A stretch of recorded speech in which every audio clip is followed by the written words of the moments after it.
animation class. It's been quite a journey. A lot of you are first-time animators that are doing your first walk cycles.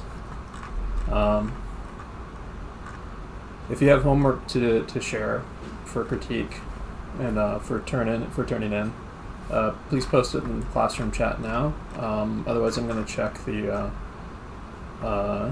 animation class area on our Discord, where people have been continually turning in stuff, and I've seen a lot of good stuff people have turned in. Let's take a look at this.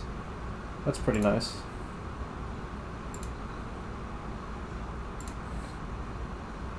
Yeah, I definitely see the Tezuka influence. I like how you tried out breaking the joints. This is following a guide for a Richard Williams walk, but you're putting it on this character, so that's definitely a very, very good test. There's some little things I can probably critique, but overall I'd say this is a very successful test, very cleaned up. I would say that you probably actually didn't really need to do cleanup and coloring for this, but this is still good. Oops. Oh, this one I can't play, I don't think. I can download it. I don't know if I can play it in this. It's not letting me play it for some reason. Let's see, the rough walk here. This one I'd kind of need to see on a loop later, so I'll take a look at that.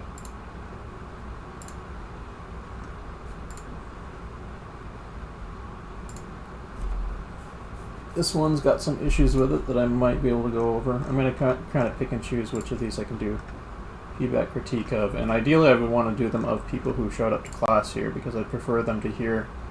Okay, here's a kind of a attitude walk. I think this is pretty good. There's some minor floaty stuff, but overall this is looking pretty nice.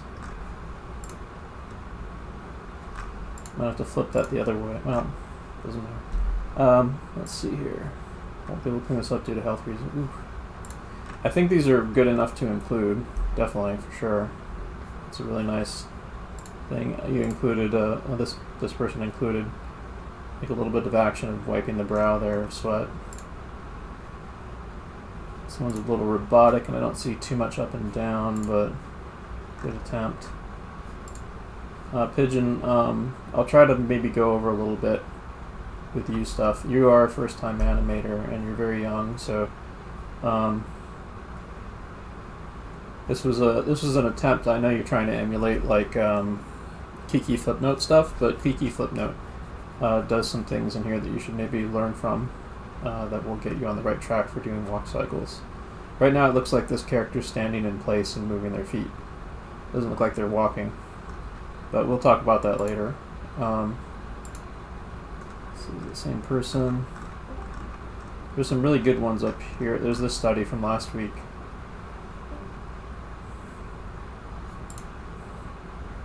That's worth including, I would say.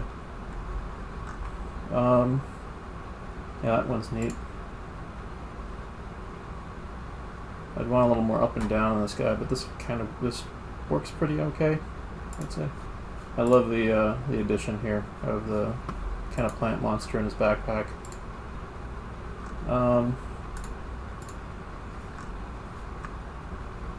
Let's see, I think I saw this one earlier. Yeah, there's some problems going on here. You can see like it's doing the stopping the foot thing at the end there. If that gets fixed though, then I can definitely include that. I'm going to try not to include the ones that have stuttering feet.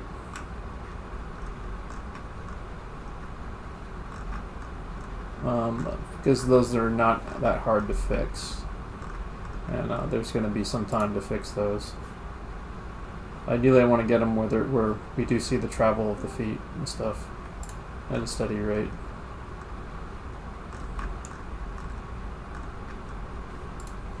This one's interesting. It's a very kind of anime fashion model proportion character that does some other poses.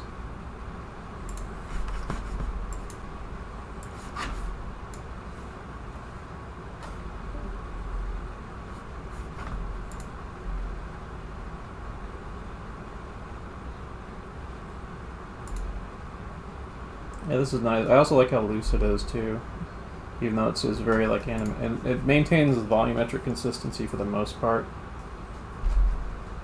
I think I like this one for sure. Let's see here.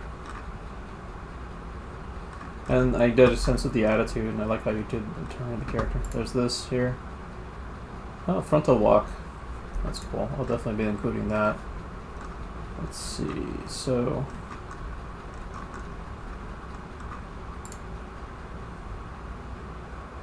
some lip syncing 2D. I might include some of the bonus stuff people included in the short film too, if you're cool with that. That's nice. It's not fully in between, but this is definitely in between, or like added like it's missing some in between and stuff, especially like on those arms kind of sticking in the same spot. But I mean, this is a good ways along.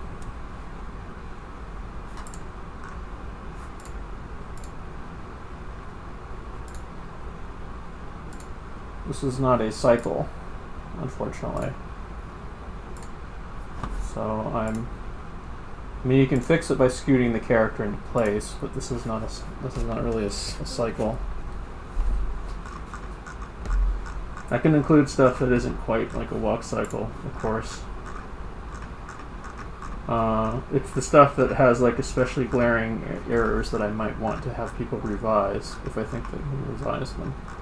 Like, I'm probably going to still include Pigeon's work because I know that they're a beginning animator, and even though they kind of got the point of the assignment wrong a little bit, I mean, it's okay. The first effort.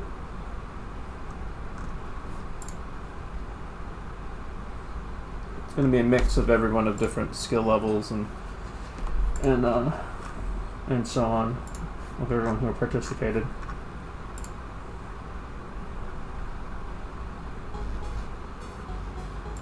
But if Pigeon wants to take another crack at it, I can give him. It's going to be another week until the film turns in. I can probably go over with him how to approach it and get a better result if they like.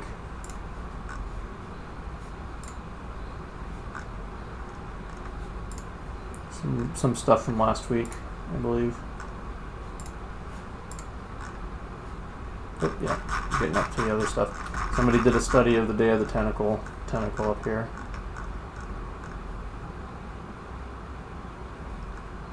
I still might include that. I mean, it is a study of existing animation, but it's an attempt. I mean, I'll include studies. This is a study of Shaggy's walk.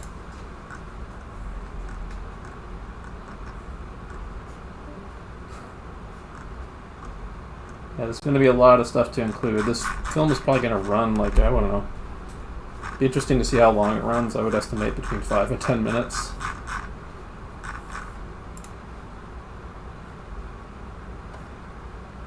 I'm going to try to give, like, a good reasonable amount of time for everyone to be on screen. Getting some DMs. Are you supposed to be sharing your screen or nah? Oh, that was the DM about my me sharing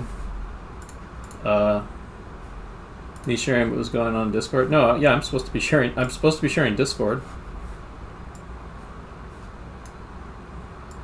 I usually do this where I go through and I try to hunt for critique. This is one of my favorites right here for sure. There's little kind of like the only things I'm really seeing wrong with this is some drawing issues and maybe the breaking of the joint looks a little odd. They're like maybe if it was dialed in slightly, but I mean this is a good.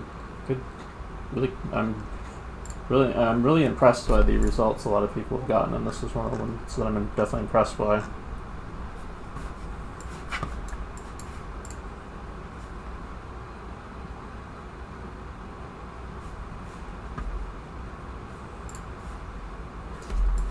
But yeah, so it was supposed to be a deadline for this week in the walk cycle. If you have not done a walk cycle yet and you think you can bust one out in the next week or so, to still turn in, there's still time. But we've got a meaty number of walk cycles here that we can put together in the short film.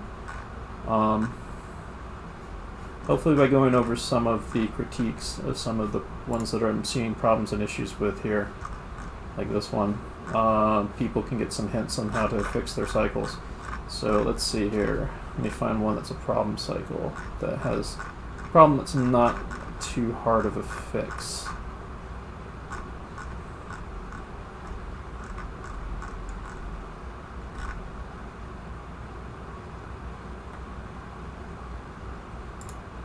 So for this one, this character is kind of even in their up and down.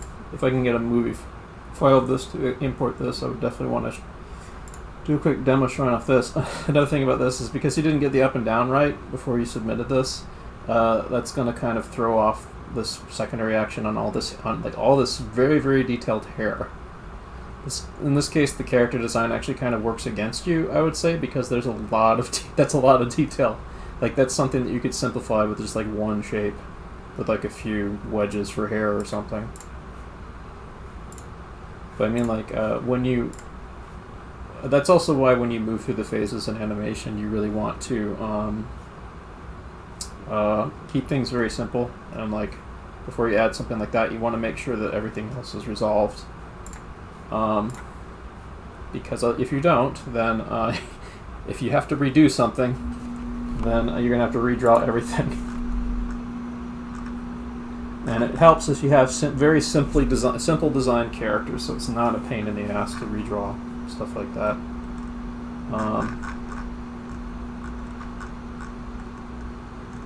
So I've got that in mind, actually. Like, I'm trying to work on a simplified character design for the... I decided, like, the walk I want to do for my contribution for the film will be a walk of Space Dad and a walk of Astropug, so I'm kind of working out a character design for my walk here. So I'm trying to see how far I can push it and stuff after like kind of working out some basic structure and playing with a model.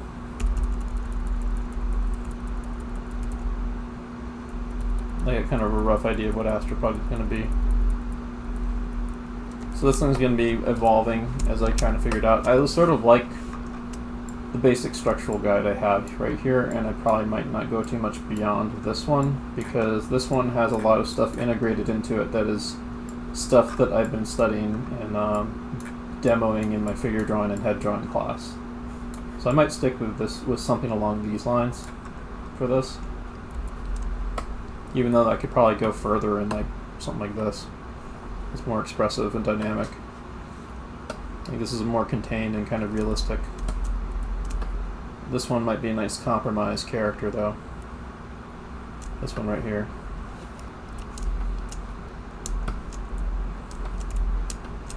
But yeah, that's what I'm going to be doing this week.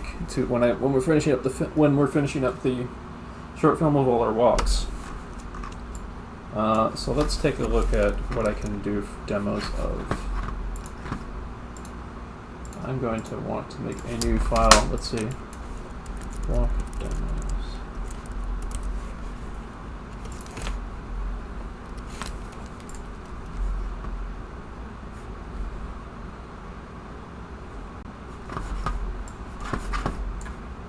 There we go. Let's get that over here.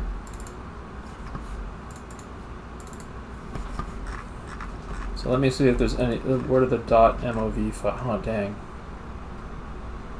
This one by Lori that has something I want to correct in them for them, with the feet here.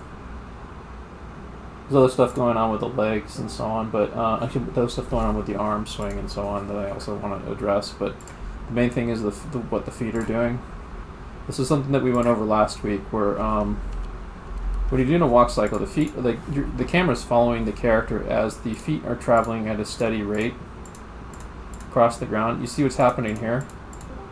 The foot's stopping in place right there, instead of continuing to travel behind the character. The feet need to travel at a steady rate. Otherwise it looks really weird. Like, you can see kind of, it's like the character is floating and their foot freezes in place.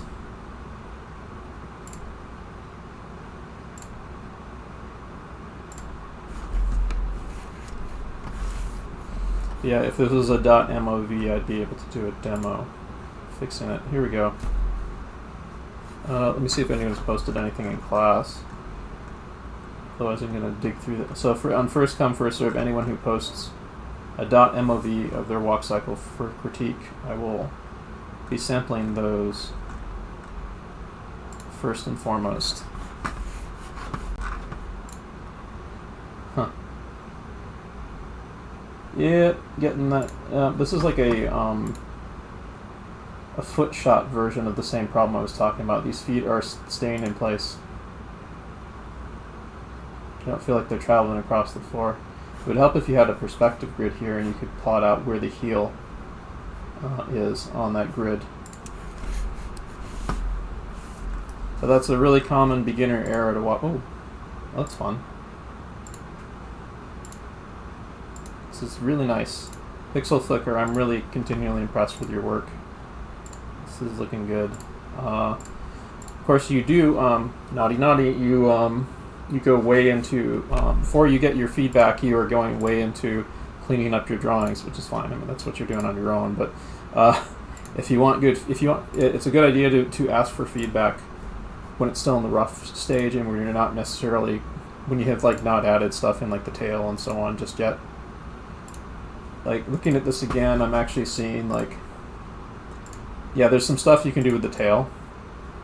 Like I'm not getting like a wave pattern or at all in the tail. It doesn't feel like, the tail feels really stiff. There's more you could do with that to make this kind of seem cat-like. You could have it swishing back and forth, kind of a wave pattern. The actual feet poses look pretty good. There's also no arm swing going on here. I mean, like it's a good walk. I mean, this is not implausible to see. And something, and I could actually see the tail being fixed. So like, instead of the tail remaining stiff, like on this frame,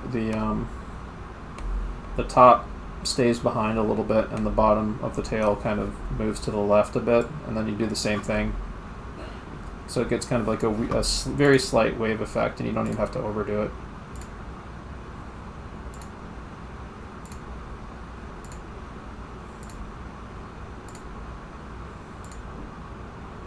Also, I'm seeing that the ears do flop, but they're really kind of a little bit too close against the head, I would say. Like they don't stand out as much on the down. Like on the down, they should be like way more up, I kind of feel like.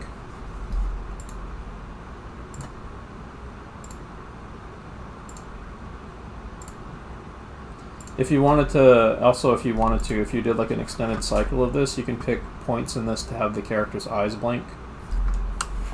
And for a good eye blink, you'd probably do it on 2s or 1s, probably 1s. And you'd just have like one frame of their eyes partially closed, and then one frame of them completely closed. Keep that, hold that for as long as it feels kind of natural to have their eyes closed. Then open it back up. Sometimes like 1 or 2, 3 frames when they're closed. Then open it back up the same way.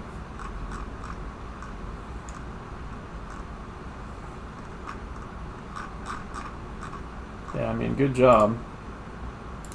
It's going to be really fun. Astro Cat, that's also the decision of the character is not lost on me either. So I'll have to step up my game when I do Astropug. Oh yeah, this is also a preview of what we're going to be doing today. After I get done with critiques, we're going to be analyzing this. This is a run cycle, actually 2 run cycles here. 2 run cycles that are in contrast to each other. One of them is going really, really fast because this character has short legs and he has to move his legs faster. And this character with very, very long legs, Space Dandy, and what's his face, the cat. But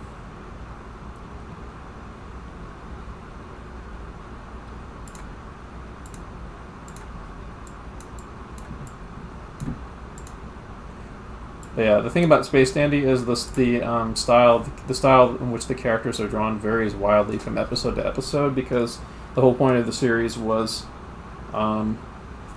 whoever's directing the episode gets to basically do whatever they want with the characters. So that you will see like wildly different style changes. And in this case, the character runs got particularly cartoony. Which is great for our purposes. What's cool is that this also shows off a transition between a perspective run, transition between a profile run to a perspective run, and then like them leaning against that wall there. So you get to see like a complete package of how to like transition something like this into something else.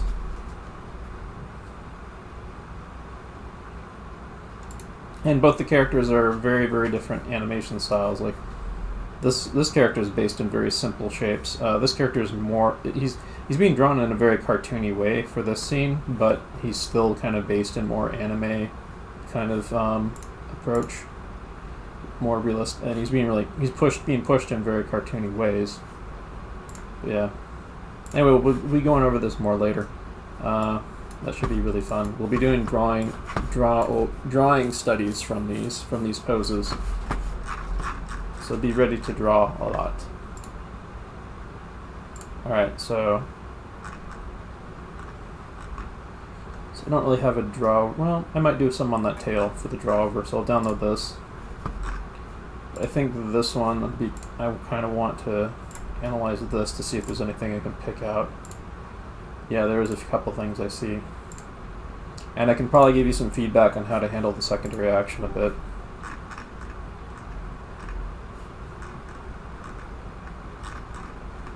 So Pigeon, I'm not going to give you a critique this time, but I'm going to talk to you outside of class on how to get a stronger approach for your walk cycles. I'm still going to, depending on what you do, I'm still going to include this. I might even include the previous walk you did. In fact, I might include like a progression arc of where you came from with the earlier walk cycle you did, and show off your progress as a first-time animator. But I want to see if I can get you to wrap your head around the stuff we've been going over this week with another attempt. So I think you're coming along. You're like coming along, but it's going to take a few. It's going to take a few false starts.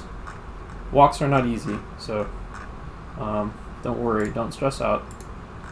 And it's amazing that you've gotten this far, because you're a real young kid. You're doing. Whoa, what's this? Gesture drawing. That's cool. That was from last week. No, that was from last Wednesday. Alright, so yeah, I'm going to take it Liam's, and I'm going to bring up the animation section here real quick to see if there's anything that I can critique. Oh, what's this? Yeah, there's some issues in here. Mostly wobbling going on. Oh, it's doing the feet thing again. Yep. Yeah, I'll be able to give some feedback on that. It's hard for me to tell what that says, but so this character, the up and down is a little robotic, but I think that works for this character, just from how he's drawn. What's actually bugging me the most is the secondary action on this. So is this supposed to be a cape? I'm not sure what this is. But I think that's pretty good for a simple walk cycle. I think we should, at Pixel Flicker, if you can submit this one as a move file, let's take a look at it to see, because I mainly want to show off what you actually got really, really right in this, because there's a lot of good shit. This is a really highly successful. This is like pretty close to like put it on your animation reel, I would say.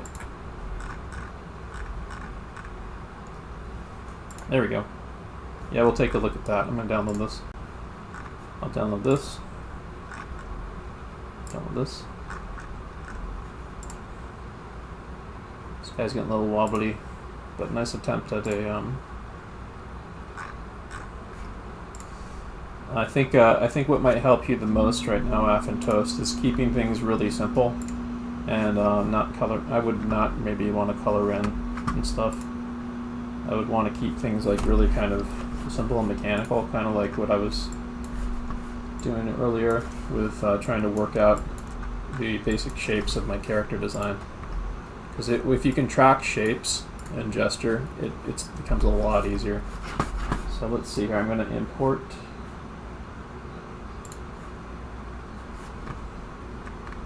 downloads. I'm not sure which of these are which, so let's maybe large icon, see if it does a... Yeah, it's got to wait for the thumbnails to generate. There we go. Alright, let's see which of these should I grab first. Maybe want to do one that has that foot thing that I'm talking about, so maybe this one.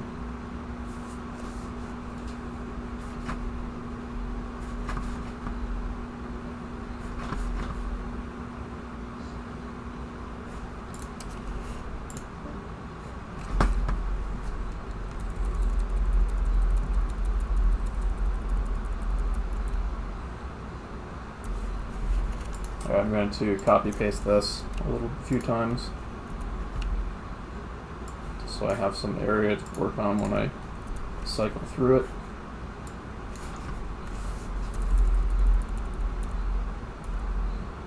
So I like that you used a model sheet of an existing character. This character is from We Bear Bears. I don't know if you were studying from an actual walk cycle that the character does.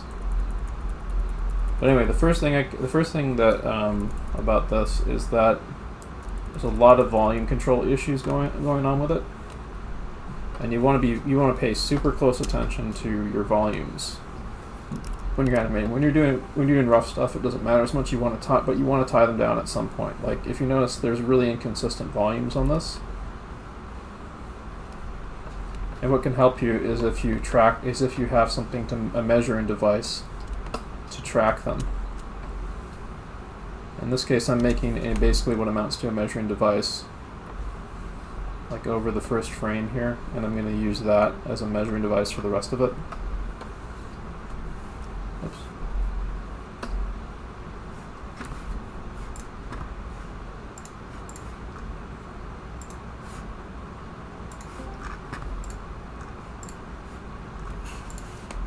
I put it on the wrong layer. Oopsie doopsie.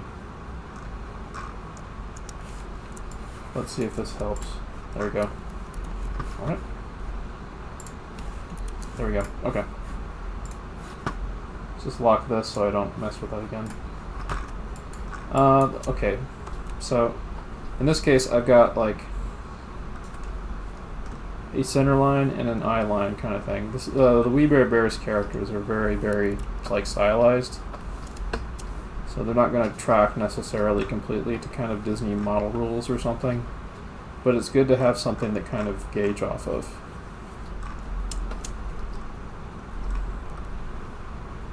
So I'm going to maybe like do like kind of measured spots about where their eyes would rest on the eye line there, kind of.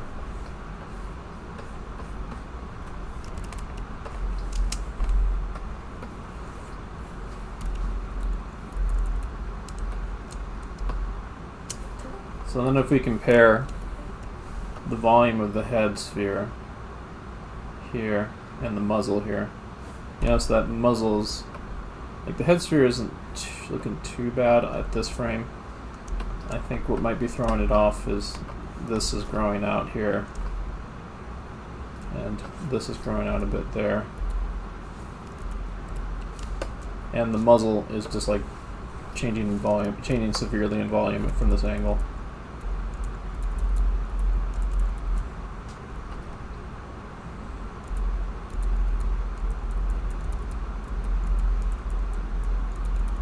Also, it's not quite following an arc. If I look at it really closely, like...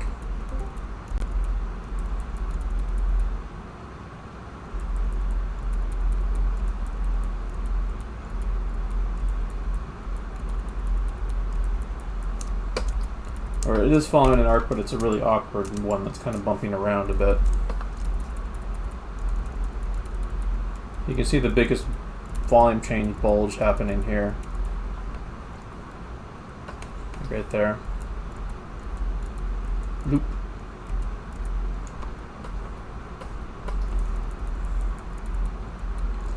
granted, their muzzles are going to like extend out from the side when their head turns there.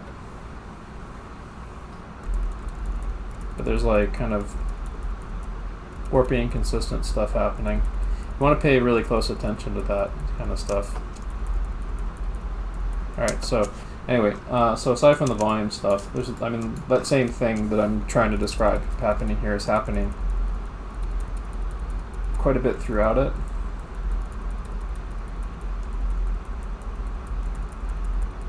I think the arcs of the arms are looking okay, except let's say maybe this one here is traveling in a straight line when maybe it should be kind of bending down a bit, like bowing down.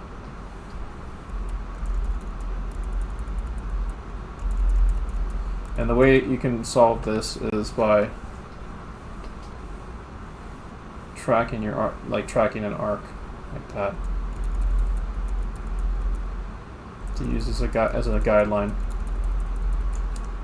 But anyway, so the big issue I wanted to address with this, aside from the volumes,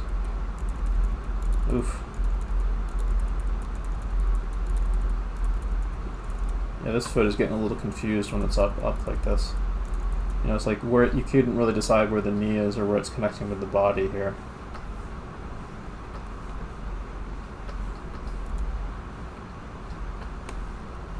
You got kind of confused about the shape here.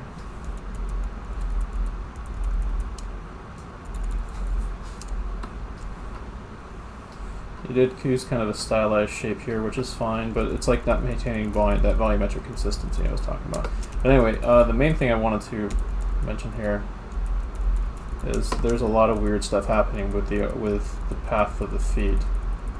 Like mainly it's that old problem of like the feet look like they're stalling out at certain points when they should be traveling at a steady rate across the ground. So it's like, let's maybe try to measure what's going on here. So we'll start with the first contact pose on this foot here.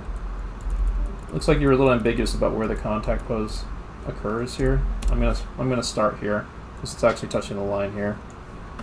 So your contact pose will be there. Maybe the foot should be about a little bit more, or extend out a little bit more. But first, let's measure what's happening here. So I'm going to draw that in for the foot. Just the foot. I'm going to draw that in for the foot. Just the foot. And already we run into a problem of like, this is a very small amount of space in which this foot is supposed to be moving, and it looks like it's growing rather than moving. Growing backwards. And in front of it kind of shrinks a bit. It's not really moving too backwards too much further here either. And there's a big movement here.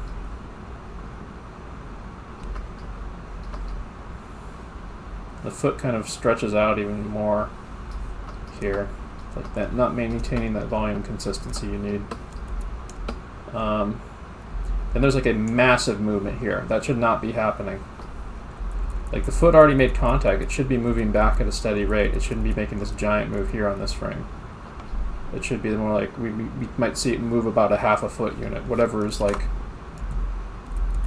that's just a half a foot unit is like a guesstimate of how far it would travel. Sometimes it can be like a quarter or a third of a foot. You kind of need to plan this out first and get the feet working in order to avoid these issues.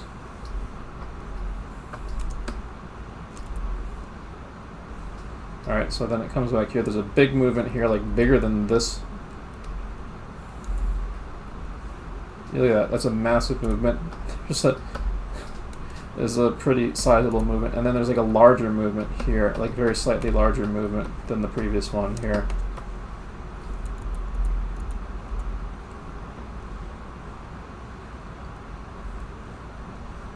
It's more of the volume control issues, and it's a very slight movement from where the heel was there. And it's a larger movement there now. Of course, like the heel lifting up would also influence the distance between these things, but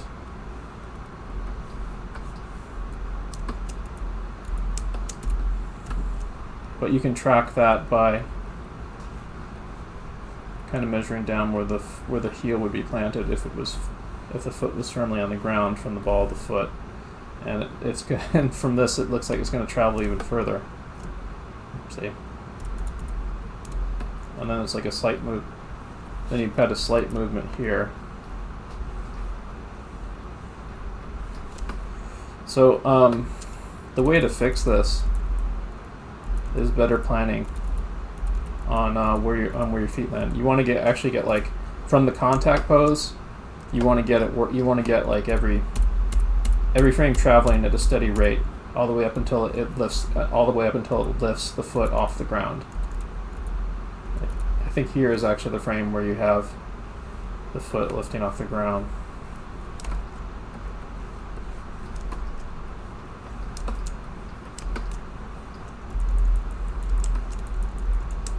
And so this is something you need to plan and measure out yourself for the like whatever, because like the tempo of the walk can always vary, and the size of the character's foot and like the length of their legs can also vary. But you need to kind of measure. Like usually I find that like for a lot of the characters that I've drawn, oftentimes like a half a foot usually works. A half of a measurement of one of their feet works as a measuring unit for like how long you need to move the foot on a steady basic walk like this. But I mean that timing can vary. That's something you need to measure out, and the best way to figure that out is to figure out where the end point is, where their foot lifts off, or just before it does, like when it's still on the ground and like on the left. Well, actually, sorry, let me work my way backwards a little bit. So the way that you work this out is you get the two contact poses, because that represents a complete cycle of the foot from one side to the other.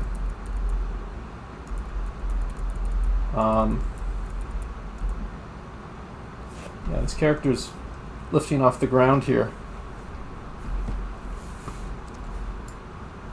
Yeah, that shouldn't be happening unless it's like a skip, or if a skip or like a hop, or the character's running.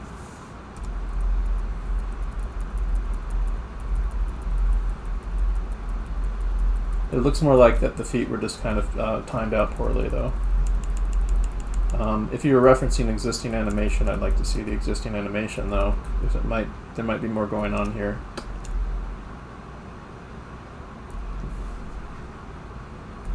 What's funny is like it looks better when you play it faster, doesn't it? I mean, at least the upper body.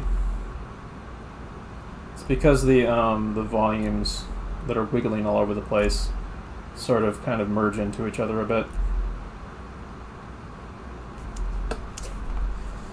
But unfortunately, when you play it at a regular rate, like the errors are a little bit more apparent. Like it looks wobbly. But anyway, that's the main thing. Like so the main things on this is volume control. Watch your arcs, and be very meticulous about planning out where your feet are from contact pose to contact pose. Make sure they're traveling at a steady rate. Yeah. Okay, so that's the first demo.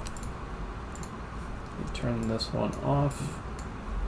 So let me get this in first.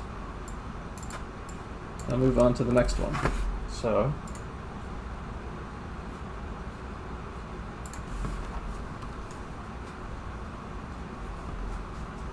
alright, so let's move on maybe to this one. So I really loved the epic. You know that I'm a Tezuka fanboy. And I also appreciate, I'm also a Yo-Yo Shinari fanboy, so I appreciate that that's what you're kind of going for. A mixture of studying Osamu Tezuka kind of design and Yo-Yo Shinari's interpretation of Osamu Tezuka designs for this. And I think that, and you were referencing the Richard. I know which Richard Williams walk you were referencing for this. So I think that honestly, like the main things I'm seeing are just some drawing issues that you can kind of address a bit. We can dig into this further because you did a really good job with this. So I would say that there's like overall it works good. It works good enough that I wouldn't, even in its current state, I would consider this to be really worth putting on a reel, even if its current state. But let's see if we can dig into it further.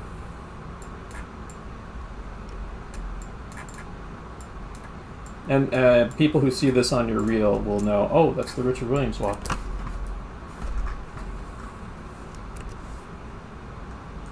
It's the Richard Williams joint breaking walk. So one of the things that you did in this that I want people to kind of take away from this is this character is very obviously broken up into simple shapes, and that really helps that you're doing kind of a Tezuka style character, because Tezuka's style is based on early Disney and Pinocchio and Rubber Hose stuff.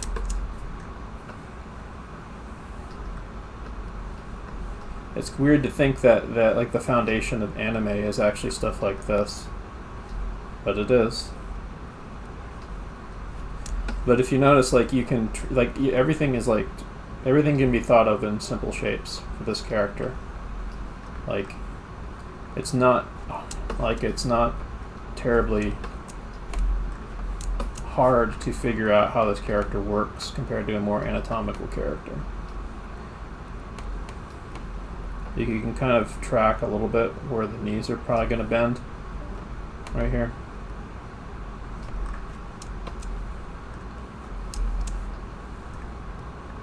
And this character's hands are more based on kind of the ball with 3 fingers, sort of Mickey Mouse hand.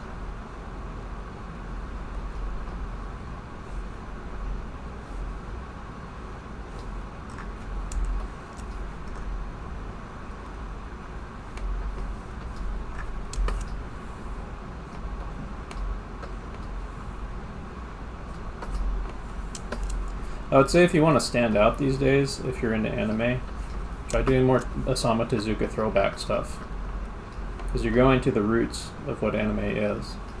Let's say Osamu Tezuka throwback stuff, and like maybe like some of the throwback stuff to like Galaxy Express 999 kind of things. Like, let's see here. This particular style in Galaxy Express, where like sometimes characters are drawn particularly goofy, including the protagonist. See if I can find a good example of them.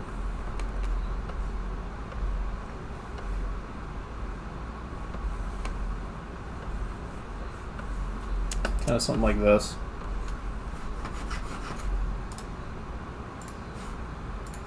Here's a profile view of this character. Look at this. Like, could you imagine like a modern anime protagonist being drawn like this? That's how that character looks for like much of that manga. I mean, he changes like character design and look throughout the story.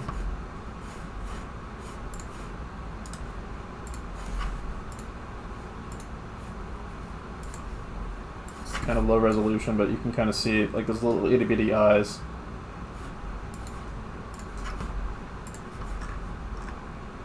And then you can contrast to that how he's drawn in later volumes and also in the anime movie for a lot of stuff. I mean, he's drawn kind of like this. That's that way in the manga a lot.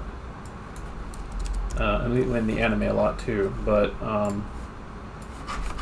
You see him like this an awful lot in the anime. Oh, there he is. that's the look I'm talking about.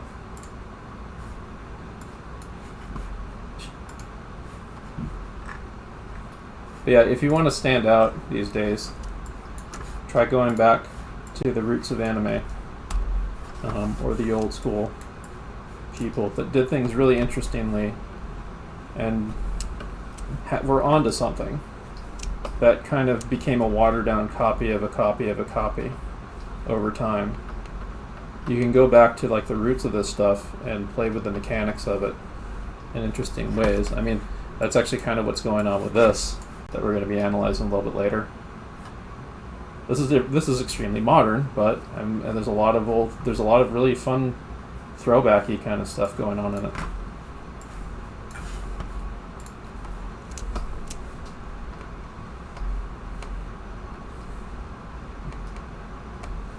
And what's cool is, I mean, like,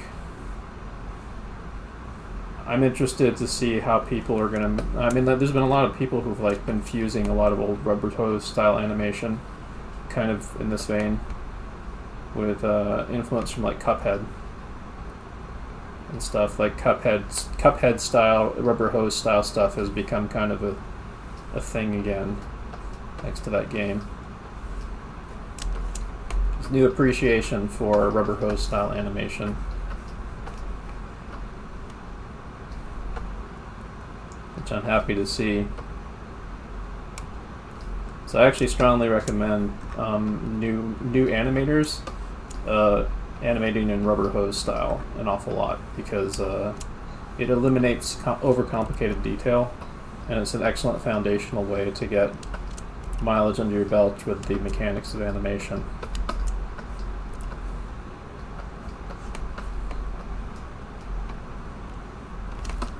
This character, let's see here, I'm getting a little bit too caught up in the details, but I mean, you can see how his head would kind of track here with the eyes on top of the eye line. Not going to go too much further into this. I just kind of wanted to do this to kind of get a better sense of how he's constructed, so I can have like a way to visually gauge what I might want to address. Here, let's take a look. Alright, so turn off onion skin.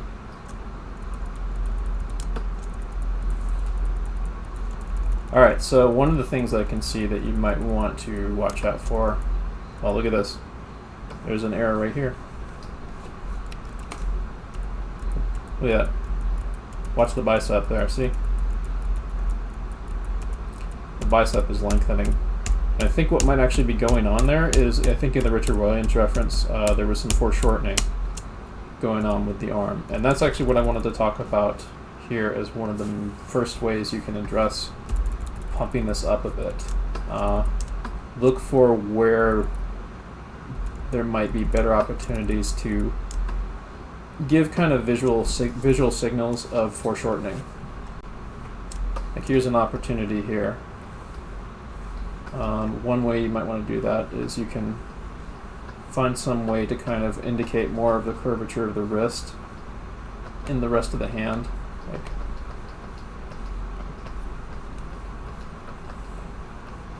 something like that.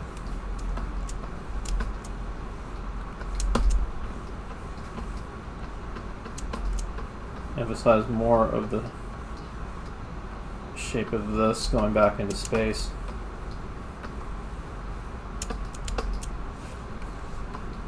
So like, we're not looking at this. We're not looking at his fist in side dimensional profile. Like, we're actually going to be seeing a bit of the top of his hand, kind of. Of course, this is going to be very simplified. So maybe use a ball to kind of figure out where you're going to place the fingers from that angle or something. I'm not going to finish that, but that's just something to take a look at.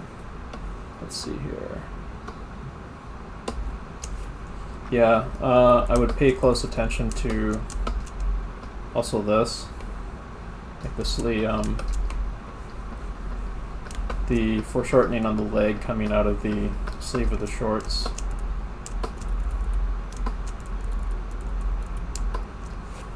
Feels like it's getting a little scrunched here.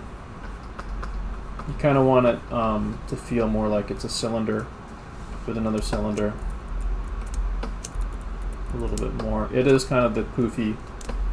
I know what you're going for here with like the poofy Tezuka kind of short sort of thing, but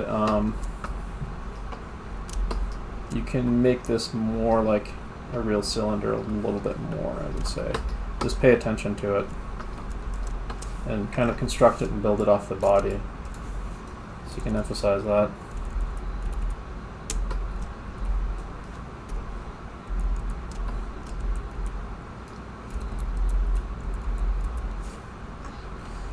This feels like a tangent, but I'm not really sure I would count it as a tangent, because it is kind of going like parallel with the top of the buttocks there. It's not really bothering me too much, but what is bothering me is I kind of want the sleeve to connect with this arm here a bit. And also I think this is way too flat and symmetrical here. Like, we are kind of looking at it in profile, but I feel like you could say favor one side or the other depending on the direction that this is going to be going. I would say it would be more favored over here slightly.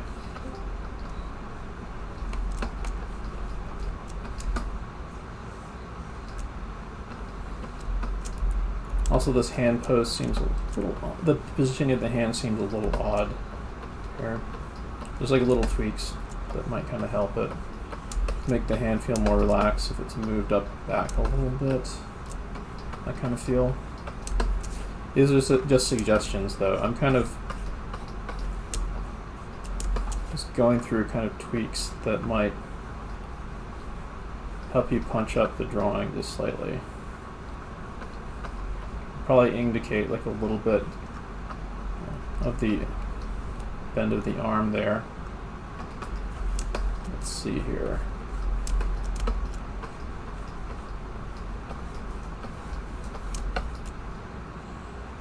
And this hand could probably be improved a bit.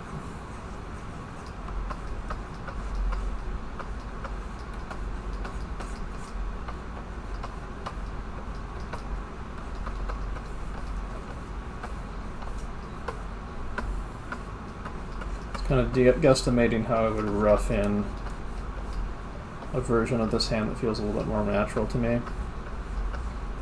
I'm not going to do a full cleanup, but this is kind of a suggestion. Where I can see more of the side, more of the ball of the palm, right there.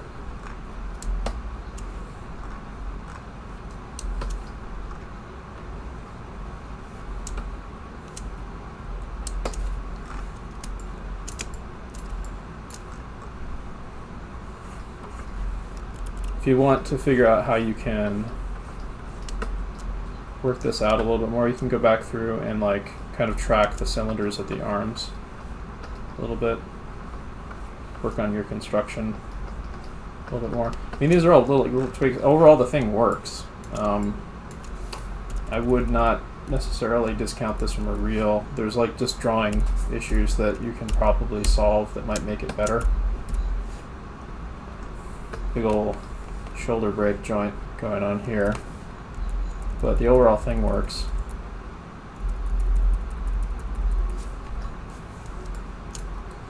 Here's another example of something you can do, like, because let's look at how things went previously. So we got, what's happening here is there's a joint break going on here on purpose. But let's see, there's supposed to be some more foreshortening going on about here, with that hand kind of tilted backwards a bit, like that.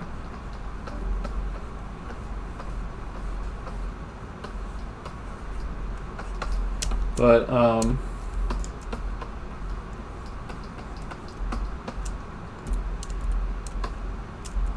let's see what happens here. So there's kind of a weird thing going on here with the sleeve. And it's a tricky foreshortening problem because the arm is like still bent here technically, but it's like facing towards us. So the foreshortening is happening towards us. And maybe a way to solve that would be to kind of work out the cylinders here a little bit more, so you can telegraph the angle at which the arm is bending to the audience a little bit. And then of course you use the ball down here for the fist. And I think the general position of the hand is okay. It's just that some stuff happening on the top plane in your version of the fist that kind of makes it look a little flat. Maybe use a little box edge like that to kind of work out how the thumb wraps a little bit. So then you know where the top plane is on where the fingers are wrapped or whatever on this side of the hand. That's how you can start to work out the dimensionality of the arm coming towards us. Add some concentric circles back there to kind of help visually gauge in the rough the foreshortening that's happening, so you can kind of work out these drawing problems.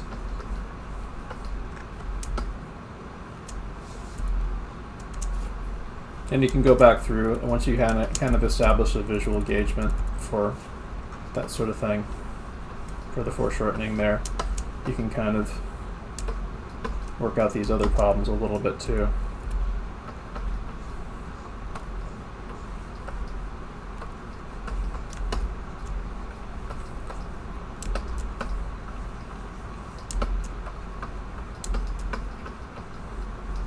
So starting to get into hand drawing fundamental stuff too a bit with how this thumb works with the rest of the hand.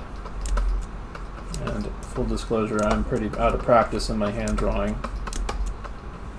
so I'm just kind of try to give a little bit of kind of almost a note of where it could be improved, where I think it could be improved a bit.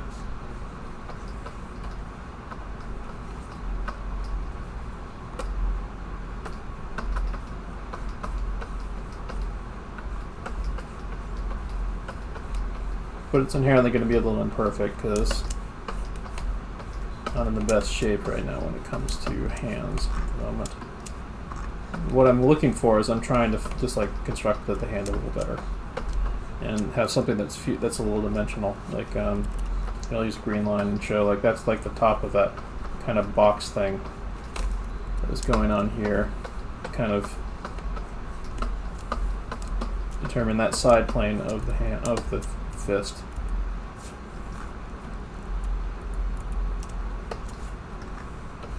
Yeah, you can think of it like this way too.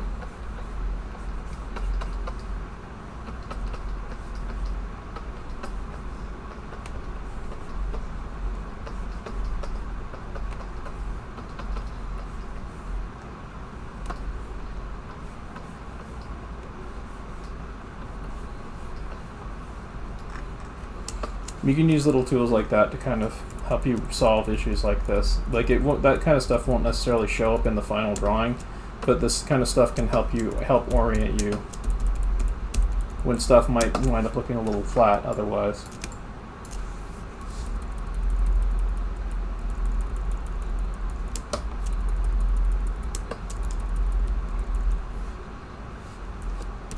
But I mean, I really like this test. I think this is pretty close to being real worthy.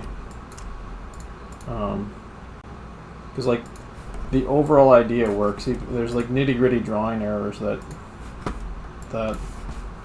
detract from it when you look at it closely. Like this is not something I would even like rule out of actually seeing on broadcast on TV. There's other minor issues that could probably be pumped up, like some volume stuff with the back foot there, where it's kind of shrinking a bit, I think. But I mean, yeah, it's looking good. So good job. Alright, so let's see if I can get to one more before we move on to our... What time is it? 6:30. Oof. Let's see if I can get to one more before we move on to doing drawing stuff. This is neat. So this guy is a very realistic character. I'm not going to go over this one, but I just want to make a note about it. This is a very, very realistic character.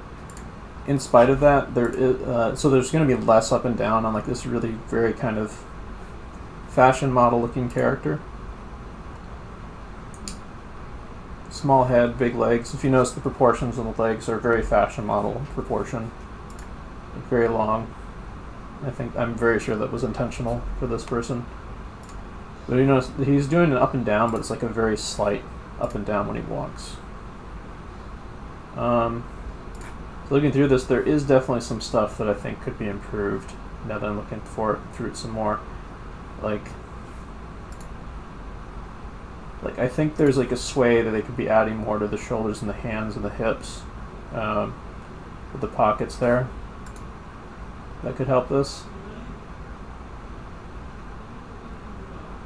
And I think there's some issues with some of the limbs kind of growing slightly or shrinking slightly.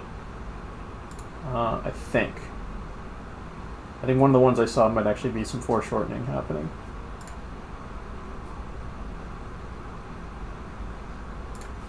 Yeah, I mean, in terms of being like a rough kind of anime, this is like in a rough anime fashion model character, and I would say it was a pretty successful test. Let's see.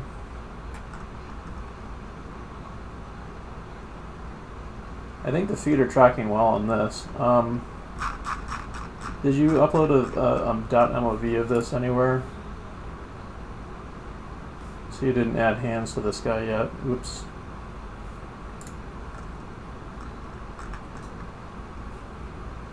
Character's kind of leaning forward there. Oh, there's a .mov of it. Yeah. Let's see if it'll actually... here, 1 second. Let's see if I can actually import it.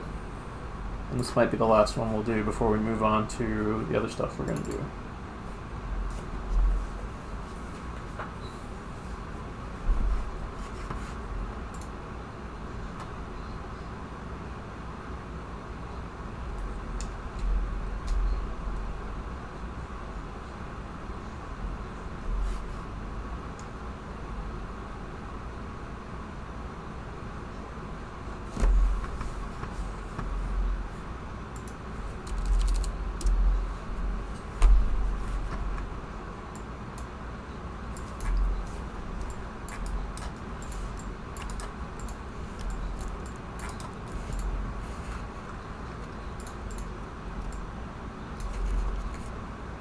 Whoops, what happened? Why did not import?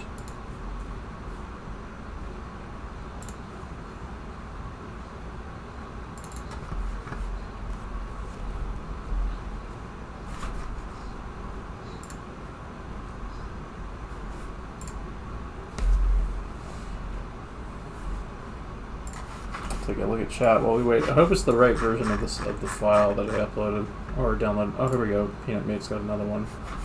Let's try that.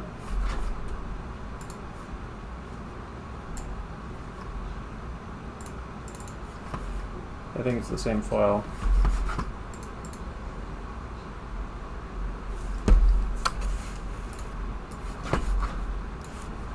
Yeah, we're going to be taking a look at this later. Also, like I'm not sure, like, this is a Sakuga Buru Chrome extension. It's really, really handy. I'll link it in chat for people. Sakuga Extended, I think what it's called. Here it is. Yep. It does video previews and a bunch of other stuff. But I'll post that in the animation class and in the class chat.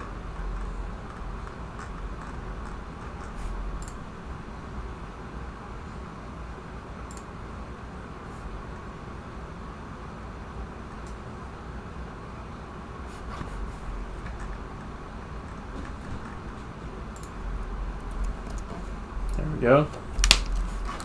This Sakuga Extended thing that makes it really handy to. Well, one of the things that makes it so it does like video previews if you mouse over stuff here. Like here, let's go to posts. Like there,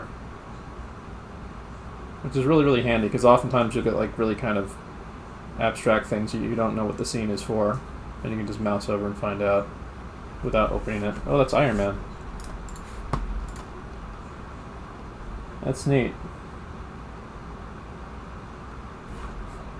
Huh. Very cool. Alright, so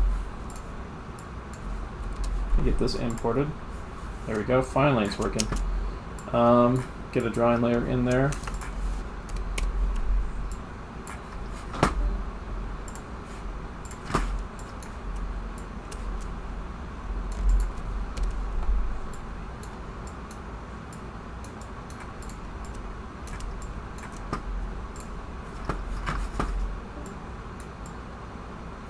Alright, so, I mean, aside from the hands, which is the biggest thing, the biggest issue that I see with this, the character kind of looks like they're leaning forward a little bit too much to me. They look a bit off balance, even for a walk, at least on some of them. Like this seems a little off to me.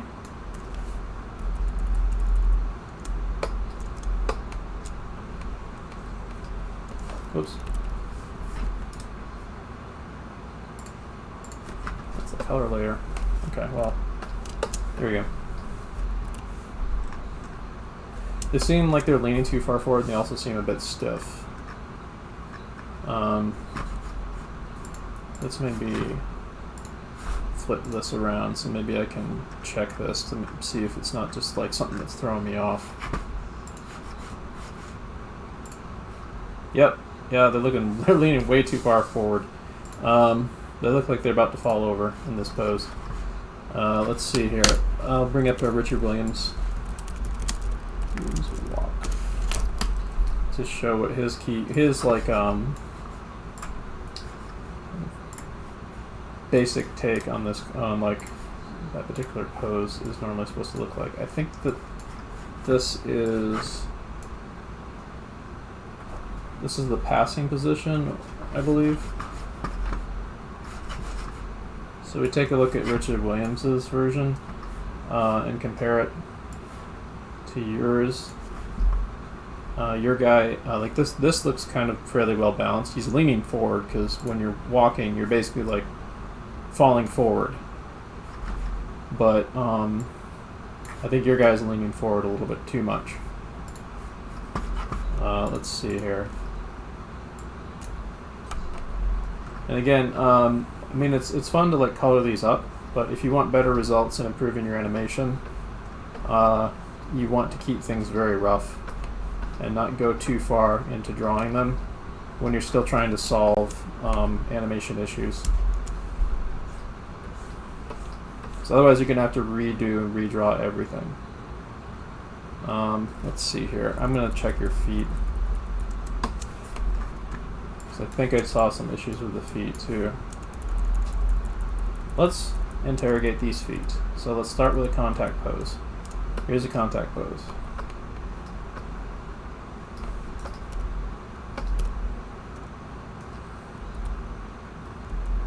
And there's a lot of distance between these two frames right here. Looks like this walk is on twos, so keep that in mind. It's almost like a foot length between these two, which is fine. But then it's like, yeah. Okay, this is the first issue I can see. So here's 1 foot length. This thing travels about 1 foot length. Then you go to this one. Oops, why is it not onion skinning?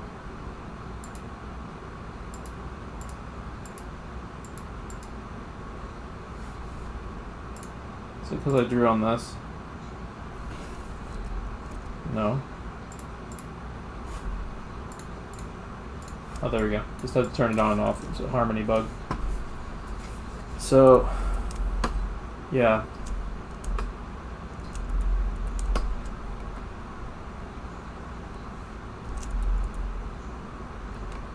Yeah, it's changing rate here. Look at that. But you're maintaining the same frame rate.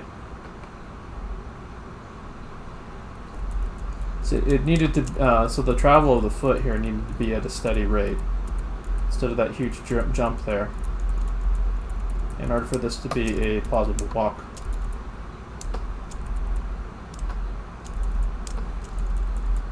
So I mean, like, honestly, like, from how you have the foot positioned, this might be not that hard of a fix.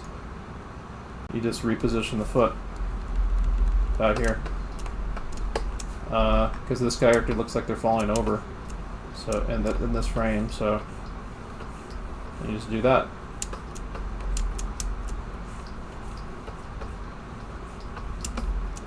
They were looking. They looked like they were falling over, partly because you had the foot placed off. Didn't look like the foot was supporting the body at that point.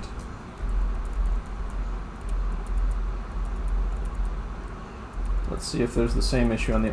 Oops. So this is a full loop, so I think that it was a mirrored version of the feet. So I'm pretty sure the same issue repeats itself. Oops. If we loop it.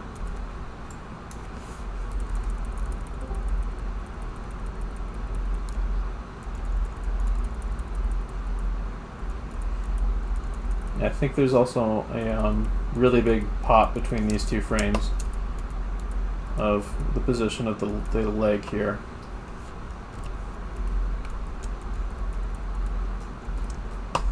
Where's the up here? That's the passing position. Where's the up? I think that's supposed to be the up. The leg should maybe be over about here at this point.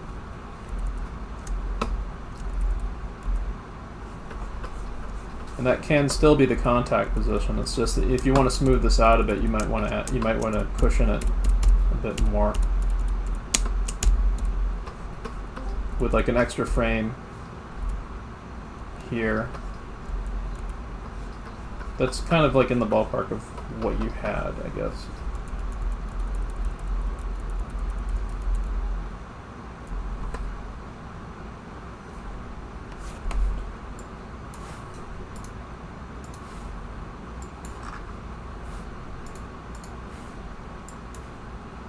That would be like, just adding another in between there. I would maybe add in betweens on the rest of the animation too, so this foot is not traveling at a rate of like half a foot. And then if you do that, you can slow this down. You can slow this animation down even further, because another thing about this is this character is maybe they look a little robotic. Because they're a realistic character and I think they're doing an 8-frame walk cycle. More realistic characters tend to look better on slower walk cycles.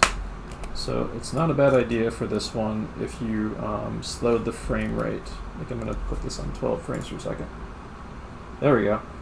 See, that feels more, that tempo feels more natural to how a more realistically drawn character would walk. So for this one, I would say, in addition to fixing those other things, and of course drawing the hands, you don't even need anything complicated. You can do the ball trick like that. I don't know. The in addition to fixing the other things I pointed out, put the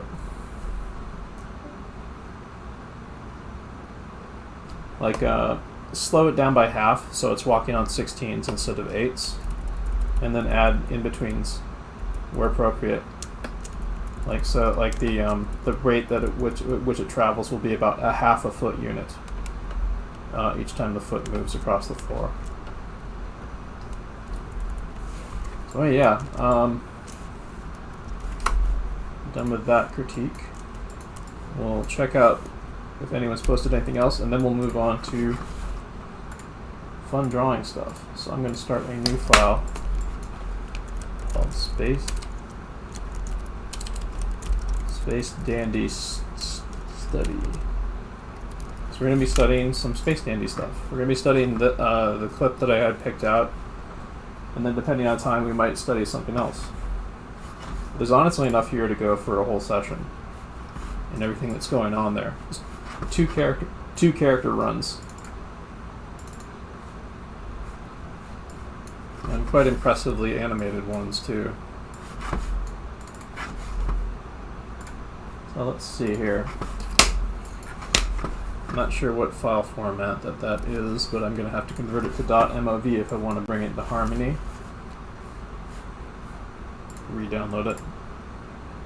As an MP4. Now I'm going to have to convert that to MP4 to .mov. So while we wait on that, here I'll link this in chat so you can download your own version of it and import it to the animation software of your choice, or just frame by frame it yourselves. So I'll put that in classroom chat. and I'll put that in Twitch chat.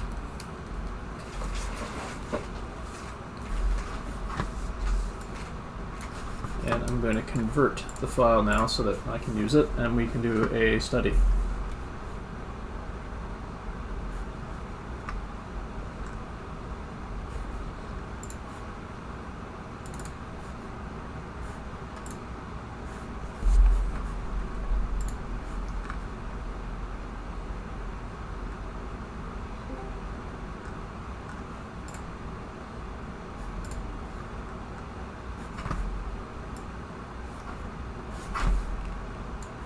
Yeah, it's a study from the intro to We Bare Bears. I thought the walk looked familiar.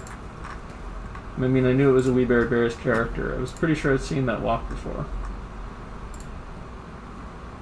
One thing you might want to consider doing, since you do have trouble with tracking volumes, I would consider just making a volume tracking device that you can copy paste and like reposition for like the head shape, like the head circle and stuff, and just track it. Track the parts of the character's body and stuff.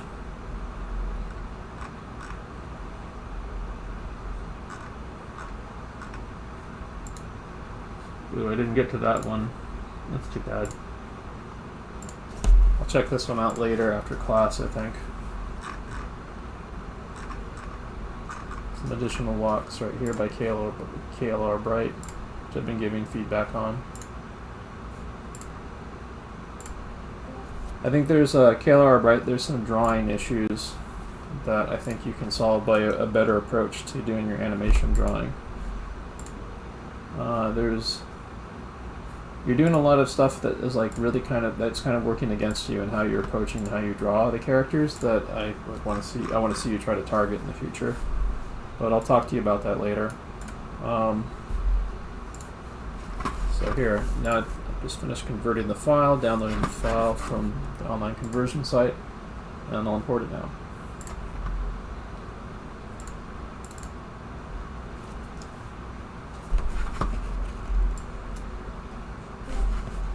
So there's a lot of fantastic animators from all over the world who worked on Space Dandy. I'm not sure who worked on this one. I think it might be listed on Sakugaburo who did it. Hamadi Fauzi. Let's see if they have any other examples. Oh yes, this guy from the Megalizer. It's a Megalizer 2 video. Yeah, I always love this. So this is some other work by the same guy that we're going to be studying from today. And in fact, this that he did right here is excellent to study from. So I might actually hold on to this, and after we get done with what we're doing here, if there's enough time, we might take a little bit more of a look at this. I've heard his name before, so I think I've seen some other things that he's done.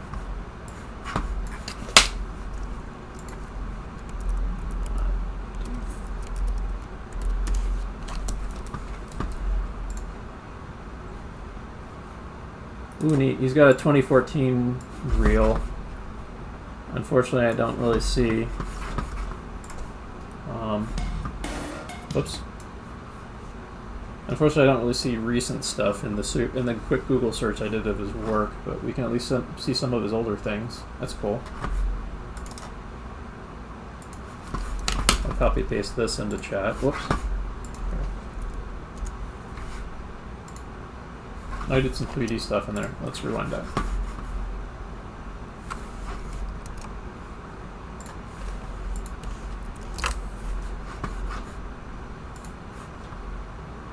Yeah, as you can see, this guy actually like cross-trained into 3D. There was a couple other people who actually were working on some 3D shots with this 3D walk cycles I saw this week. I'm actually going to be doing 3D stuff in the near future because I'm going to be getting heavy into Blender.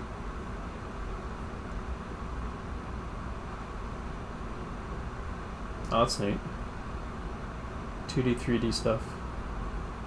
This was all the way back in 2014 when he was doing this kind of stuff. Oh. Yeah, there's a shot right there from Space Dandy.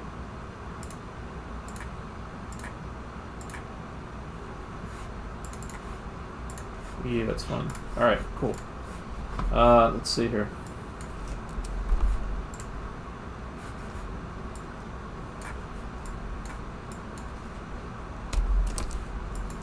Yeah, Space Dandy was very much an international production. I mean, I think it was supposed to be an Adult Swim show too, from the creator of Cowboy Bebop series. Whoops. Boost this in size so I get it in full frame.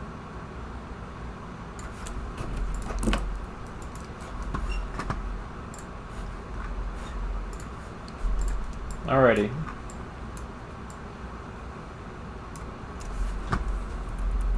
Let's take a look at this. This is a run cycle, not a walk cycle. There's different principles involved with, somewhat different principles, similar but different principles involved with a run cycle. There's different timing with a run cycle versus a walk cycle. So let's see what the timing is like on Space Dandy's run and what's his name, the cat. If anyone can remember what his name is in the show, he's a cat alien who doesn't like being called a cat. Beetlejuicean, or whatever it is.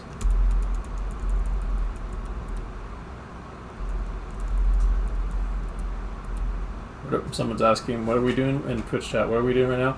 We are analyzing this shot of Space Dandy, which I've included in the Sekiguru. We are going to be drawing over this. I want you guys to be either drawing over this or copying it. I'm going to be going through and analyzing the tempo, and we are going to be spending the next hour and a half or so studying from this.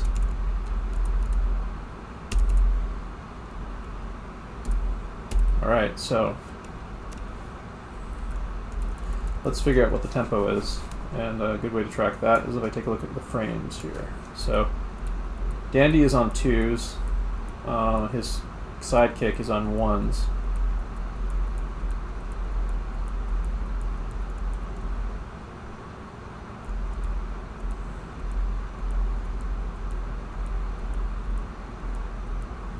It's interesting to see one character who's like, two characters on screen running together. One is on 1s, the other one's on 2s, and contrasting their attitudes and how they've run. Like, Dandy is got a larger, more dynamic body than this little cartoony alien cat character, who's a goofy sidekick. So he has very long, kind of very athletic strides. This is still really cartoony and super exaggerated movement, but they actually use the frame rate to contrast just how like freaked out the Beetlejuicean cat alien character is in this shot, and they play it for laughs. You can actually see this same kind of principle happening in Into the Spider-Verse, where Miles Morales will be animated on like really awkward 2s, like a reversal of this kind of thing. Like Dandy is a little more confident in himself, even though he's like running in terror, than the Beetlejuicean guy right here, who's like just running on a really rapid run cycle of 1s. But in Into the Spider-Verse, they when they had Miles Morales on screen with his big hero Spider-Man, you'll see Miles Morales is animated on really awkward 2s, but Spider-Man is animated on really smooth 1s, which is they use as a storytelling device to like emphasize Miles's awkwardness and learning to become more like his hero. So frame rates, even with 2 characters on screen, can be used for storytelling. But anyway, so let's see here. Here's Dandy's contact pose in his run. This would be like an equivalent of a passing position right here. And this is that's an up right there. That's a contact. That's a passing position. That's an up. Contact, passing position, up. And it just repeats. With his, the only difference being that his, is the direction that his hips and his upper body are going. It's not exactly mirrored, too. Like, you can see where his foot plants there versus out plants there. Oops, let's see if we can get it.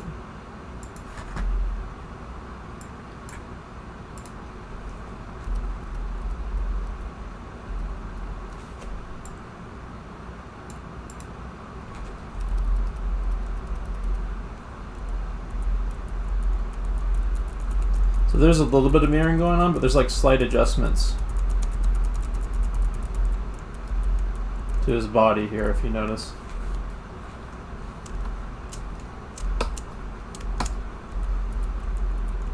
I'd say the foot is planted about in a mirrored spot right here.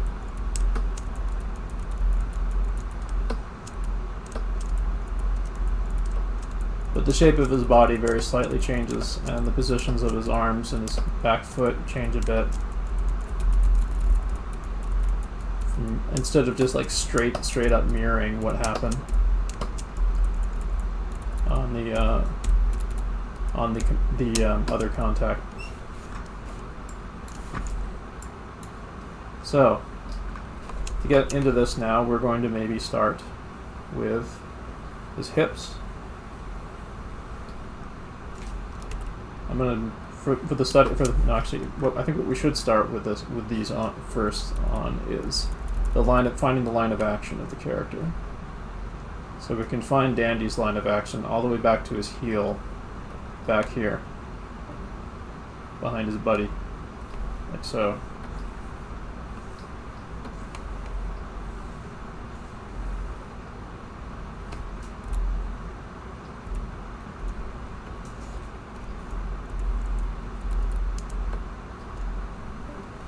And then on this one,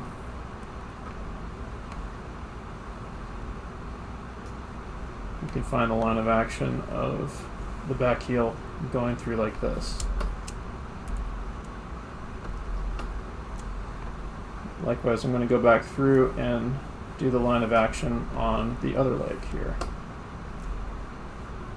I'll get the shoulders and the arms in there too while I'm at it.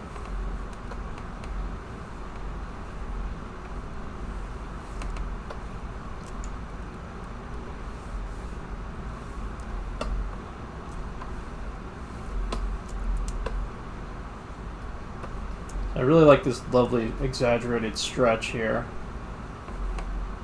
on the contact pose for Dandy's leg. So I'm really going to try to like pay attention to that when I'm doing this draw over study here.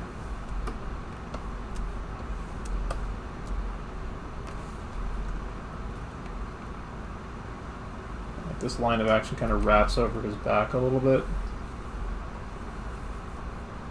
Comes out through here.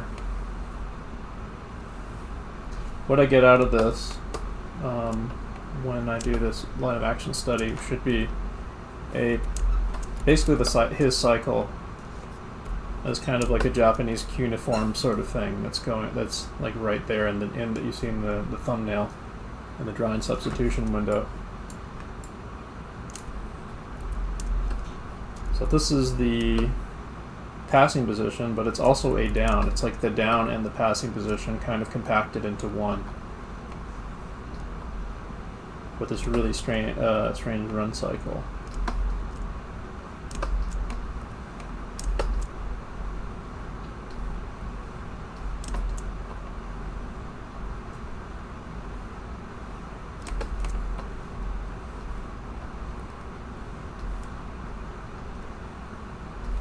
His hip is tilted kind of up towards us there.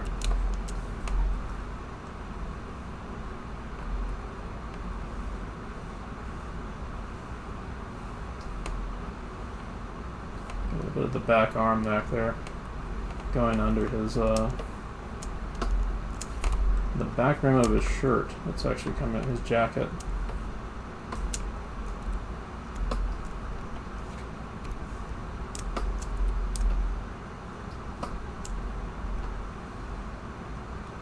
Oops.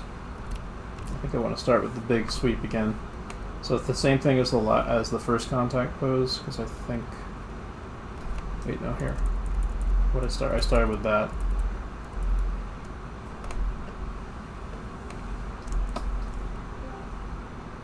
So this is technically like a 3-frame 1 cycle versus like animating a run on 4s, because they compacted basically the down, like the passing position and the action of the down into this right here. So this is a 3-frame run cycle going on here, but it uses the same principles as a 4-frame walk.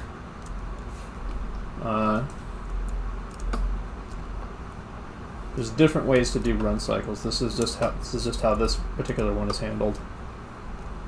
And this one's a particularly cartoony run.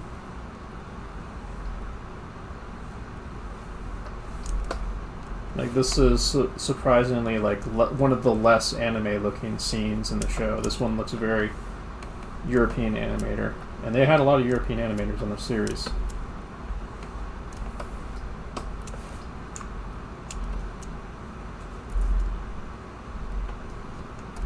That's why I picked it, because it's a little bit closer to home for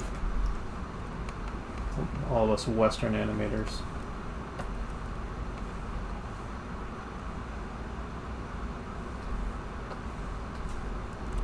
And I like the sense of freedom that the animator got to have with doing this, of like putting Dandy into his own kind of exaggerated version of the character model, which gets, for this shot, like really, really goofy and exaggerated, really emphasizing just how much terror these two characters are in, fleeing from, I don't remember the context of this scene, but just fleeing whatever they're fleeing from.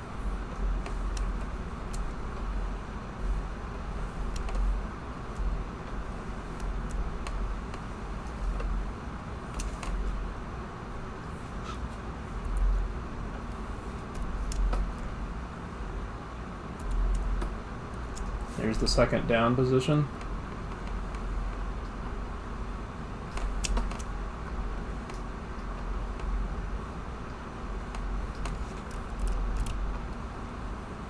So this week 6, this is our last of the official animation classes that I'm teaching so far. I'm looking at what I'm going to be doing for next semester. I have a few ideas, and I might be doing something like what we're doing here for certain days.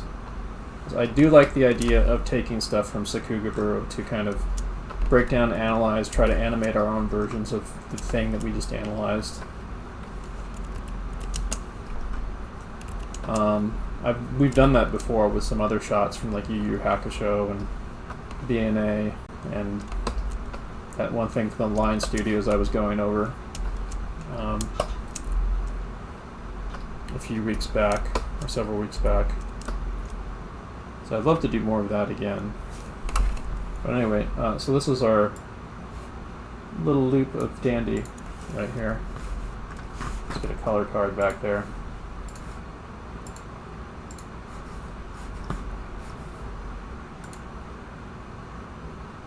There we go. It looks pretty much like him, or like how the run cycle does. So when you do studies like this,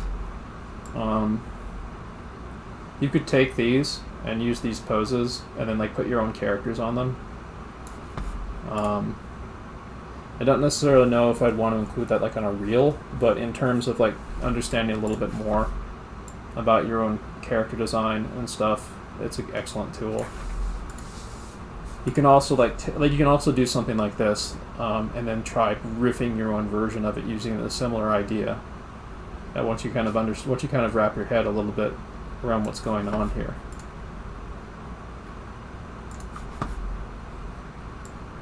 All right, so we got the line of action of Dandy. Let's maybe do his buddy.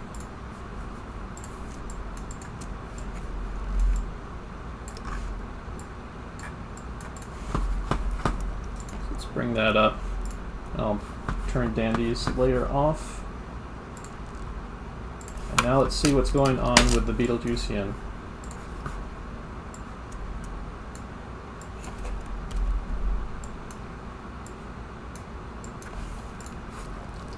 So he's on a cycle of 1s, but let's take a look at what's actually happening there.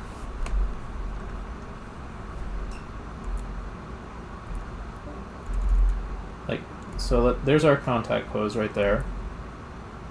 Passing. And an up.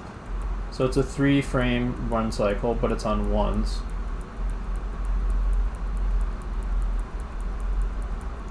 And there's a kind of a circular head movement that's going on back there, and his body's like, so it's kind of a wave effect that's going on. That's further reinforced by the wave effect that's going on his tail. And there's also some interesting secondary action happening here with this little kind of pack that he's got wrapped around his body that seems to be bouncing around quite a bit. There's also lots of little things happening in this character's design that I really like of the kind of the way that like his heels kind of pop out of these kind of sandals that he's got. Oversized Crocs on his feet.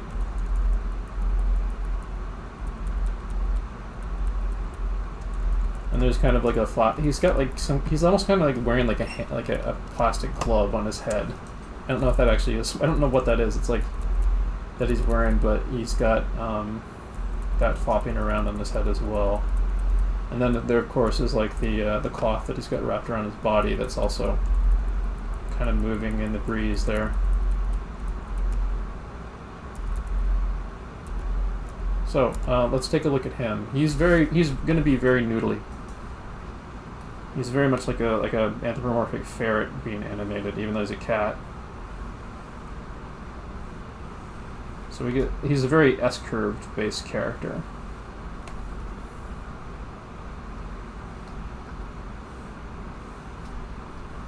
The S-curve even extends out to his tail.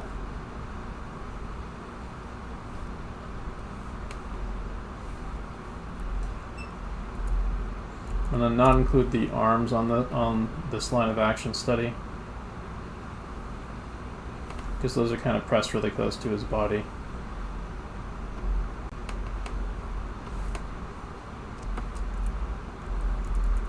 One thing I do notice about him is oh, never mind.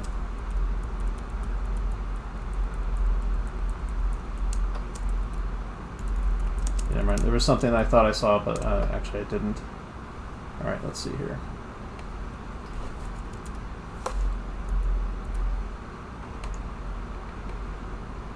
So that's his foot back there.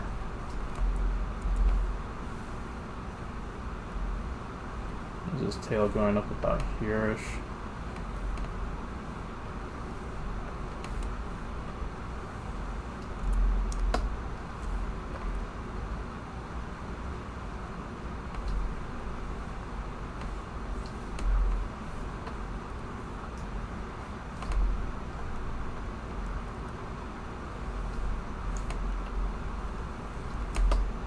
Yeah, like when you're planning your actual animations out and stuff, you can basically draw about as simply as I'm drawing right now. Making characters out of S-curves and basic lines of action without worrying too much about detail and so on. If you get the actual motion working right, then you're good. Let's see what's going on here. So it looks like his other foot is behind his body on this pose. So we can't really see it. Then it comes out here. Yeah, we see it in front of him here. But yeah. So it is back there, but it's kind of omitted a bit. Like closest thing to I think we see some of his knee here. So let's do that maybe. Just as an indication. It's got this foot planted here and the S-curve body going on here.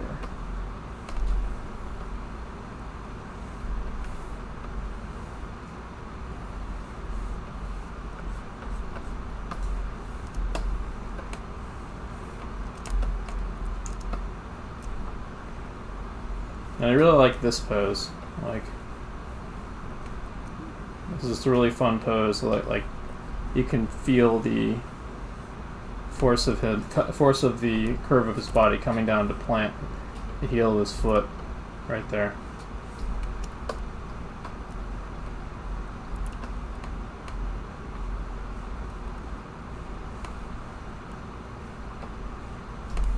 Kind of weird, but it looks like the center of his body is like turned this way towards us a bit. Let's put that there. Like the center line of his body is somewhere right here. On his belly, anyway. His hips are turned toward us. Right there.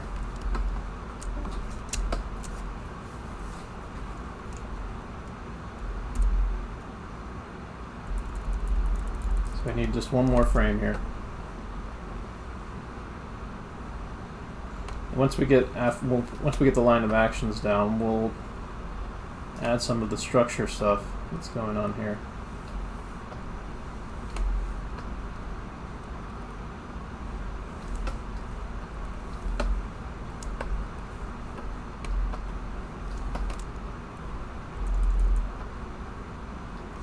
Alright, let's try this. So I'm going to loop his little run cycle here, and maybe it'll match up with Dandy's, but we'll find out.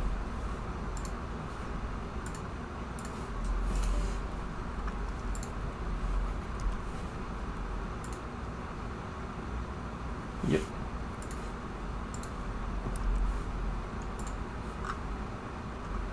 There we go. Yep, that's both the basic actions of these two characters right now. Dandy's kind of like long, strident, but still kind of goofy and floppy, athletic run, and then his sidekick's just in a complete panic state with his short little stubby legs, carrying him ahead of his floppy upper body. It's a great contrast because the two characters, like Dandy's leaning forward and he's leaning backwards, so you get kind of this bow effect going between them. It's a really lovely staged contrast between these two. So let's take a quick peek at what happens when they finish running. Let's see. So how does this end? This ends with Dandy going into this kind of weird pose here, where he's like breaking like all kinds of rules here.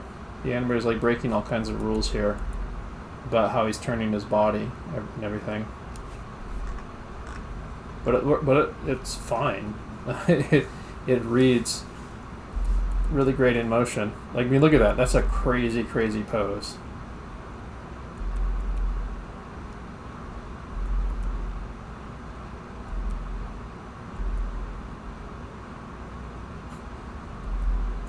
Sadly, like, the other character is covering up much of Dandy's body, so we can't see everything that he's doing here. But you can kind of see his line of action on this frame. And there's this great kind of forced perspective thing going on here with Dandy's arm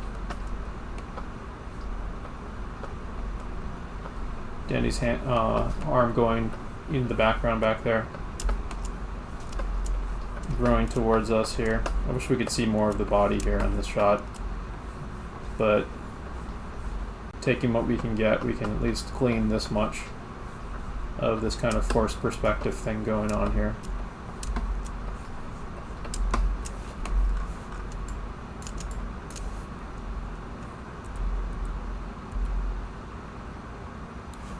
We can get a little bit more here. There's that foot that's coming towards us more. Dandy's buttocks. Torso going away from us. What's interesting is the hand is a lot smaller here. It's larger here because the arm is pushing back towards us a bit. Like the really kind of exaggerated perspective thing going on there.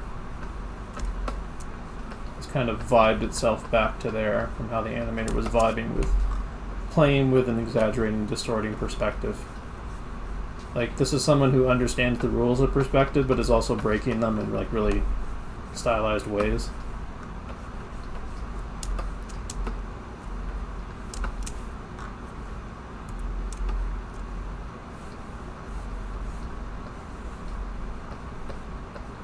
Look at that. There's that crazy stylization going on with it, like almost like a straight rod for the body right there. His upper body's still going away from us in space. Itty bitty kind of exaggerated forearm there on this. Going away from us in space. And then we got this foot that's like more towards us. And actually sticking out, I think, like partly in front of his buddy, it looks like. Hard for me to say. Maybe need to see the finished shot to see how they composited it. Oh no, yeah, he's behind his buddy. The foot's still exaggerated though, compared to his pal.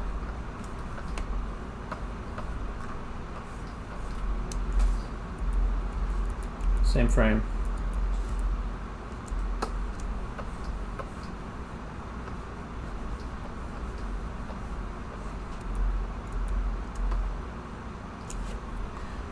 Check out this right here. So we got Dandy kind of doing this with his line of action here, and then we got this foot sticking up towards us. It's like totally breaking off from his hips, like this is like crazy contortionist shit going on here.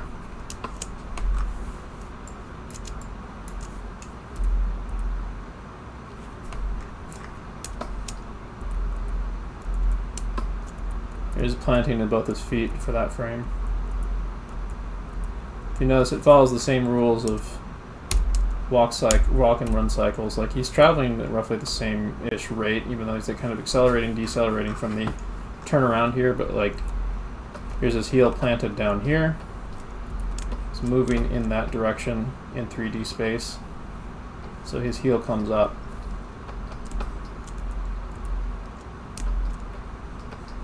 The ball of his foot remains on the ground in the same spot.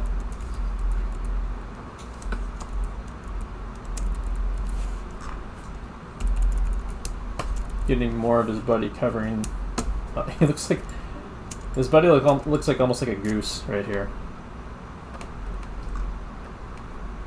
Goose or a swan or something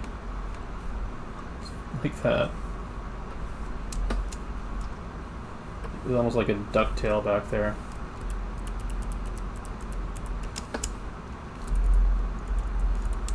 But you can see like this character, I mean, if you get rid of all like the detail and stuff, this character is pretty simple in how like his construction works. You can think of him like in terms of literally those shapes that I've drawn just now.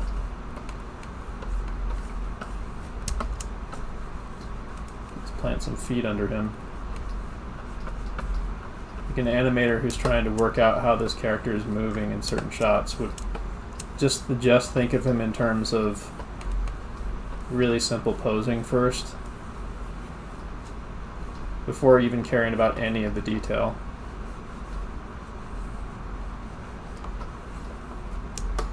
In this character, I've seen him do like all kinds of really wild, expressive poses. So animators can get really playful with him. Just as the guy who worked on this got really playful with him here.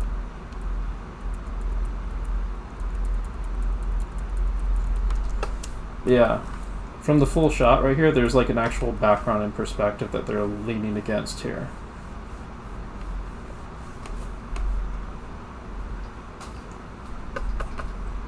It's like their bodies are like planted against that backdrop back there.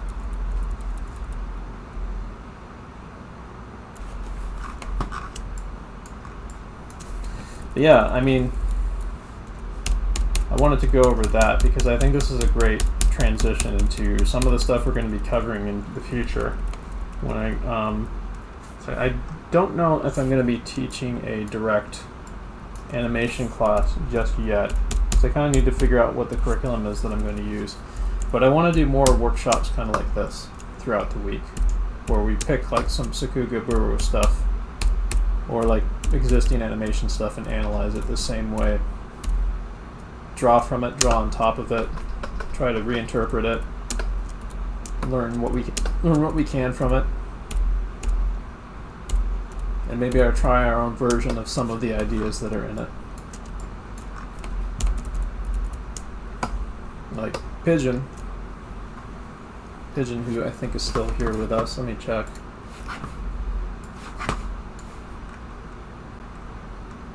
Pigeon is no longer with us. Oh no, there he is. Yeah, Pigeon's with us. Pigeon who's with us. Take a good look at the basic construction of this character.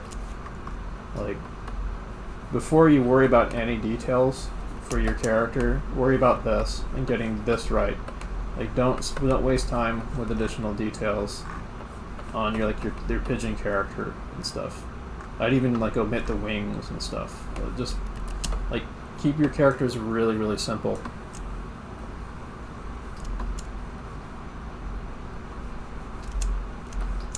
Because then you waste less time like overdrawing something, and if you get something wrong, you can fix it a lot easier, and you aren't throwing out as much work.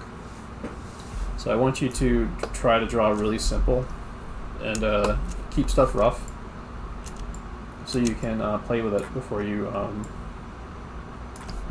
move on into doing finished cleanup drawings and stuff.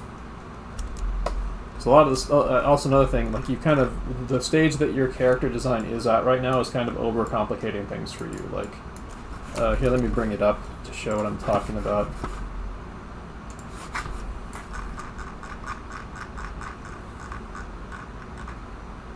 Yeah.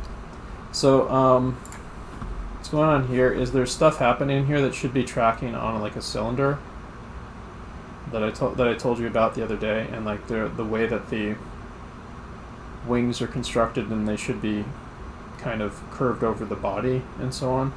But I think you're kind of getting ahead of yourself with getting into these kinds of details and so on, when you should be concentrating on as little detail as possible to get the motion working right. And the motion is not really working right on this one. Like I said, it looks like the character is kind of like stomping in place instead of walking. But yeah, we'll go over that. We'll go over some of the principles to make a better walk cycle after this. And one of the places that you can look for inspiration, obviously, since you were kind of inspired by Kiki Flipnote, is the way he does his pigeon walks. If I can find one in here.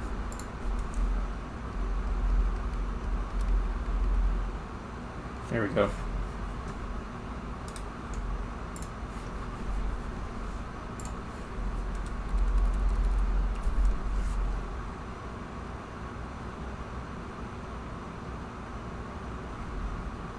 So the legs are like swapping. It's on it's on like a cheated cycle here, but the legs are going in front of each other instead of kind of like stomping in place. Yeah, and there's kind of an equivalent of an up and down motion going on these, even though they are kind of these characters are kind of leaning down a little bit. Yeah, we'll go over some of this stuff later. Oh, this is a good one. This is actually more like kind of a run cycle, I would say. But you can see there's very clear up and down going on. This is a cheated loop, so it's like copy-pasted versions of the legs. And there's good arcs. The big thing with Kiki Flipnote is even at like low detail, he's able to like track really nice smooth arcs. There's a really nice smooth arc happening on that tail there. It's kind of almost like a circular motion going on there.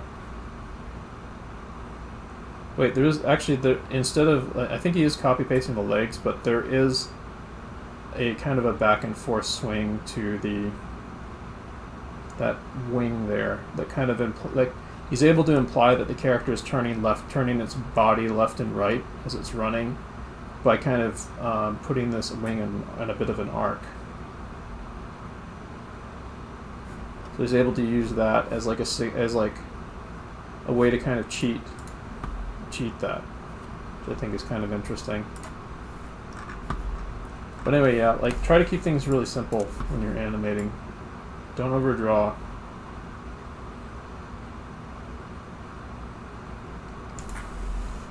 So anyway, let's continue with getting back to Dandy. And maybe put some simple construction on him. So maybe I'll use a different color for his construction lines. What I'm going to be looking for first is maybe the head, and go through with that. The head and the feet. I think I should start with the feet, actually. So I'll just kind of do like well, here. Really kind of a simple shape for the feet.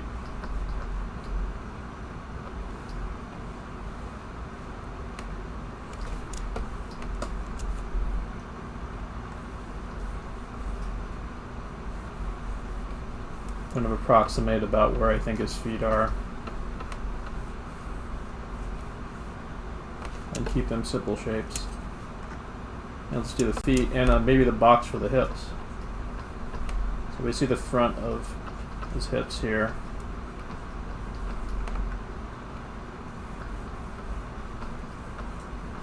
Maybe a little bit of the top plane of the box here because there's a bit of a tilt going like that, I think.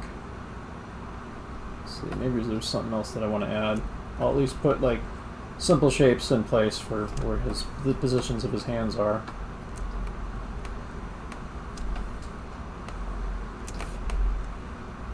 And while we're at it, let's get kind of a Steve Houston head in here. It's not really a head ball, kind of a head wedge. Get the eye line somewhere there.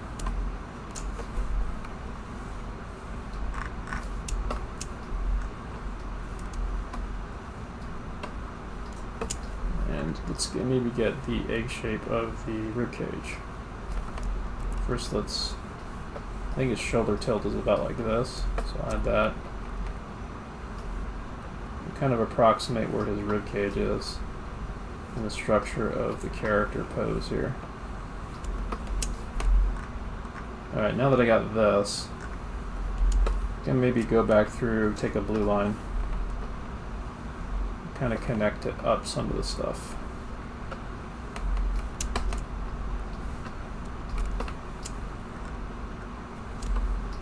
So the purpose of doing something like this is it's not just to analyze the animation, but it's also to give you an opportunity to practice character design or analyze drawing things in a way you're not used to. Like, I'm kind of learning a little bit about how this animator approached drawing Space Dandy for this scene, and a little bit about Space Dandy's character model, or at least how this animator liked to break him.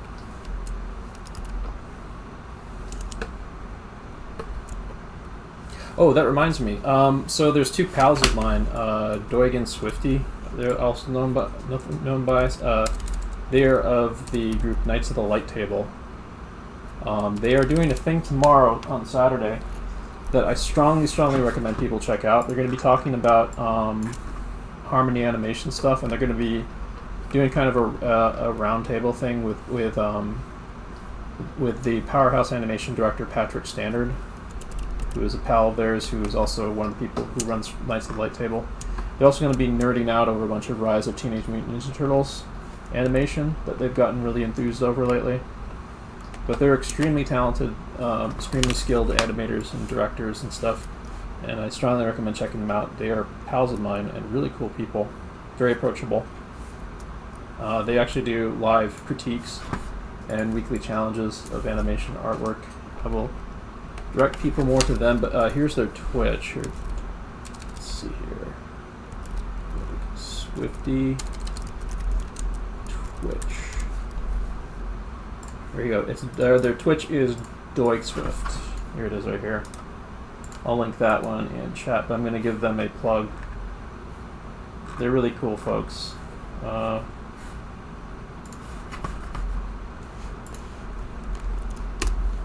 Strongly recommend checking them out for sure. I'll link that in Classroom Chat as well. I think their Twitter is going to be saying something about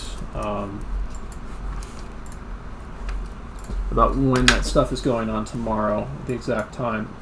It's supposed to be at a reasonable time during the day. So let's see here. Swifty. Here we go. Here's Swifty. Let's see if she's saying anything. Here we go. Oh yeah.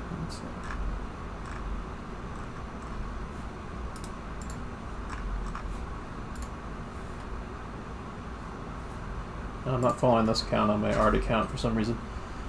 Let's see. Oh yeah, they're doing this week's Anna Morning Challenge, which they do weekly critiques on, is which you can send to, is they're doing a storyboarding a fight scene. I may actually take part in this week if I feel up to it. But here we go.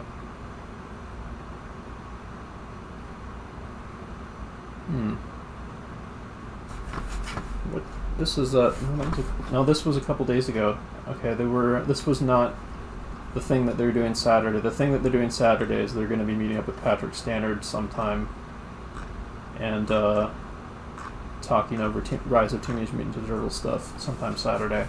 So anyway, follow them on Twitch, and you should be able to get a notification when that comes up. But I strongly recommend checking them out and visiting their Twitch whenever the stream is up.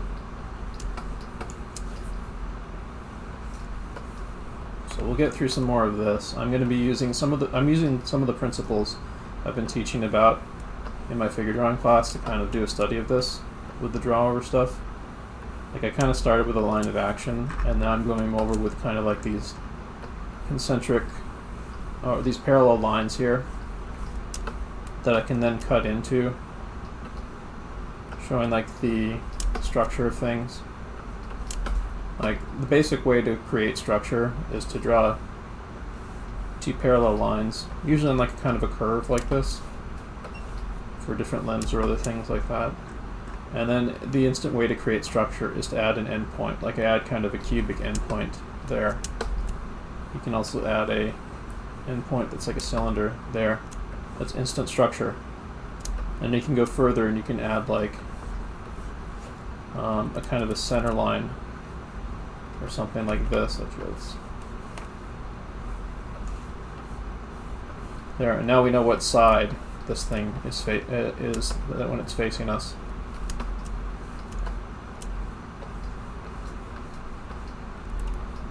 In this case, this is kind of one of the structures I like using an awful lot for drawing forearms, where it is starts off as like a cylinder tube and then turns into kind of a cubed end. This is kind of like the box of a wrist. But anyway, I'm using some of these principles as I'm doing this draw over study. C-curve for the neck there. Just keeping it really simple. I'm kind of satisfied with this dandy. I'm not going to add his extra features like his clothes or whatever. But maybe I'll do his buddy now.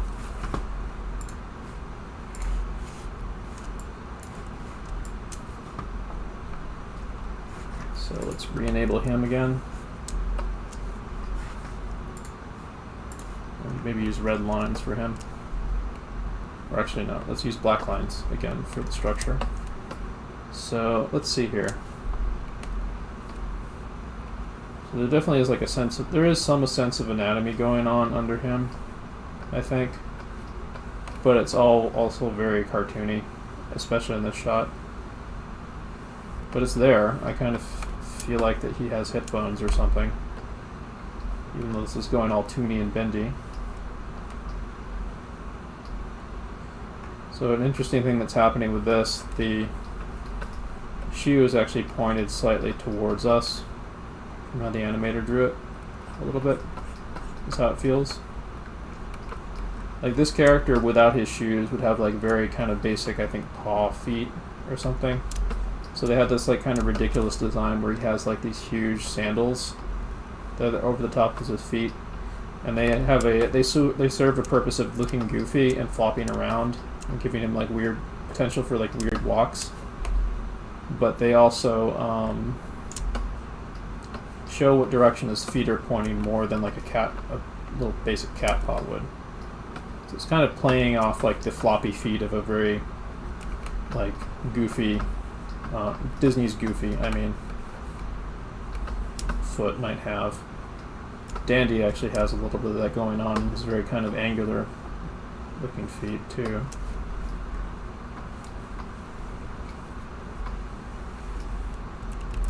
So this guy does have kind of a head cylinder, but I think it's kind of flattened. for definitely for this squishy scene here. I would want to look at his model sheet because I think that his model sheet might also be a flattened cylinder, kind of like this.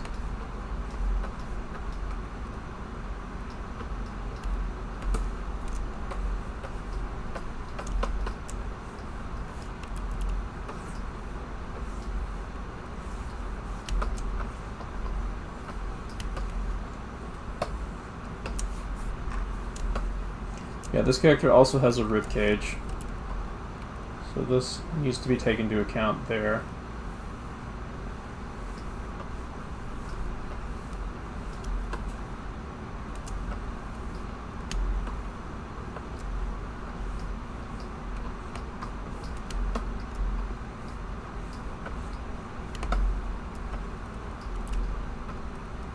And he's got his tail planted in his buttocks there. What's going on here? I think I might have a wrong foot in front of a wrong foot here or something. Yeah, there we go. That's what's happening. So that foot is towards us, I think, and that foot is away on the other side of his body, I think. Could be wrong.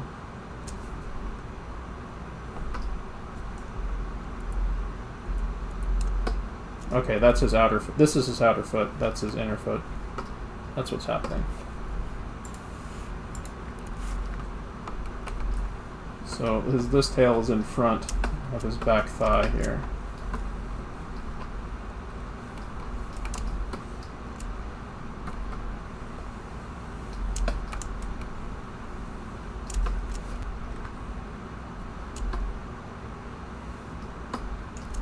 Somebody asked, if you make things really rough while working as a team, could your drawing be misinterpreted and mess up with the final product? Depends on what phase it's being animated at. If you're just working in roughs at a rough phase and waiting for like feedback notes from the director before you move forward, and you're supposed to be doing that at that phase, then that's okay. I mean, it depends on the pace of the production. If they want you to be turning in stuff that's pretty close to finish, then you're probably going to want to do that.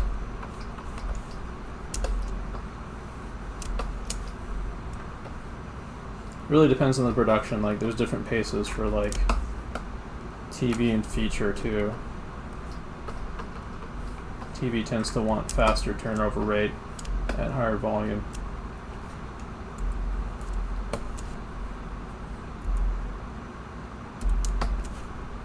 Alright, I kind of like where this guy's going, so I'm going to keep continuing on the study of him. And for those of you who want to follow along with this, I've linked the Sukukaburu shot that this is. You should download it, refer to it to either copy from or to do a draw over, kind of like what I'm doing.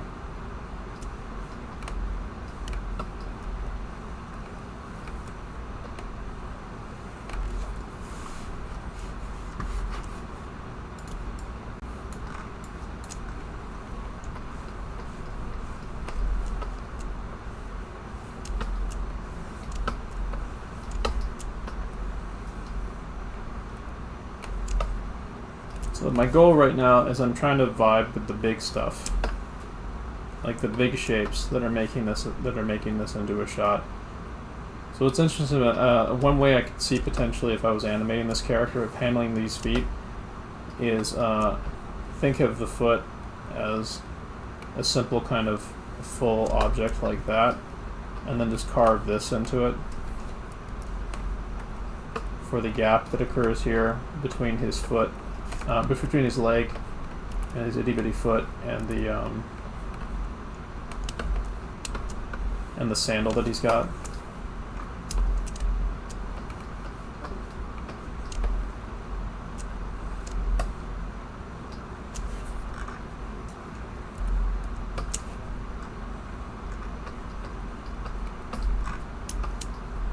But yeah, the point of doing studies like this is to expose yourself to like this kind of animation, these kinds of characters, this particular approach to animating these characters, to kind of vibe with the flow of some good animation.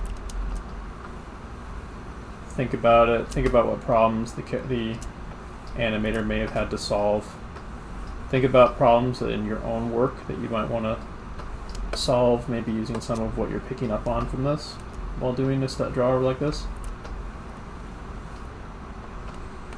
Yeah, I definitely want to do more master study stuff like that with people here, where we do more involved analysis. We've done ones in the past where through our Discord where there was a lot more where like we had voice chat enabled and people could talk. So, including a bit of that, a bit of the back of his fabric here, just because I felt like it on that one. I think I'll include a little positioning of his eye there.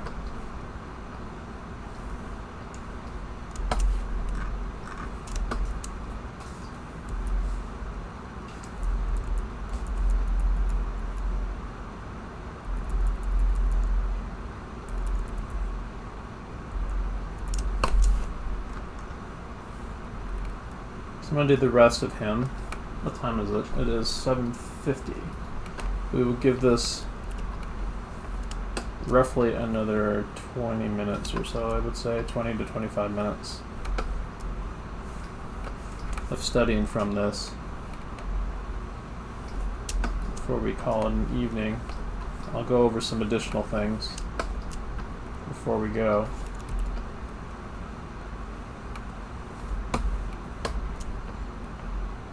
Yeah, I hope that you are getting something out of this. I want to do much more involved master study type stuff in this vein in the future, in conjunction with like whatever we're trying to study and learn for potential future animation classes.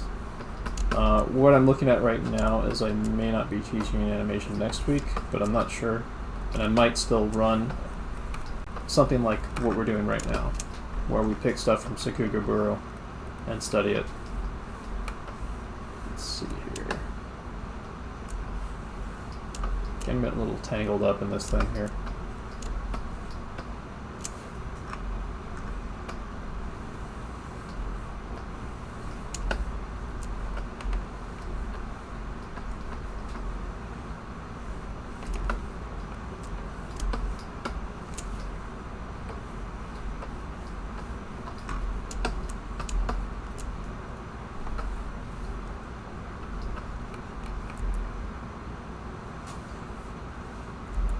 I think there's just 2 more frames to kind of draw over him a bit for this one. I'm going to go back to Dandy.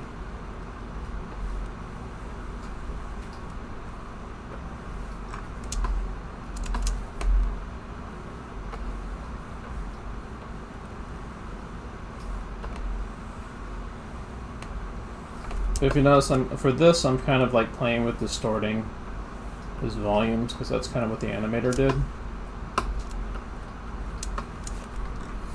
You can see that they're very, very distorted volumes here for that character. Until the end here, when they're kind of at rest. Then it kind of goes back to something that's a little closer to their model sheets, kind of.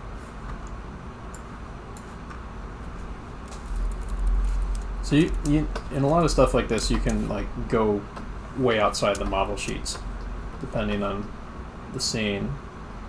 As long as you eventually reel it back into something that looks closer to the model at some point.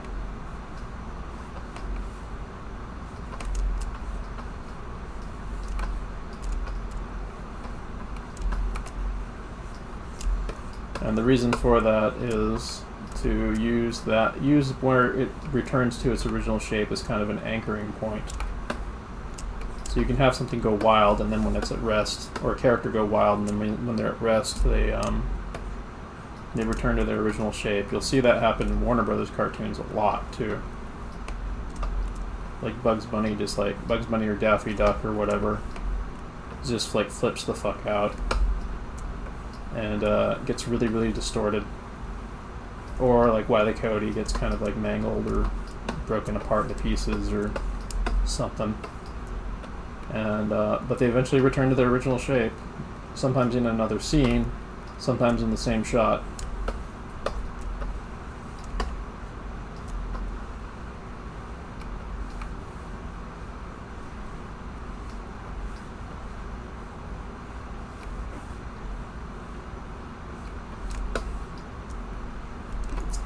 when it happens in the same scene, it's kind of an elasticity effect, where a character can warp and distort, but they are anchored to how they are when they're at rest. There we go. So we got a little cycle out of him now. Let's see how that looks when we turn this off. Yeah.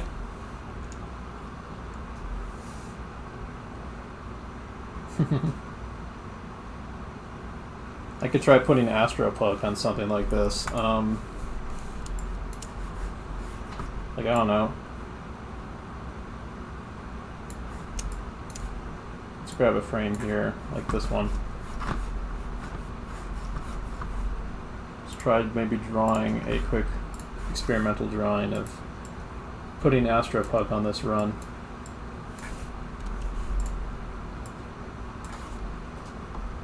I haven't quite worked out Astropug's character model yet, but this would be an opportunity to kind of play with this a bit. So maybe I'll think of him in terms of like how would I draw him if he was like in the Space Dandy universe or something. Like his proportions might be a little bit different than this guy.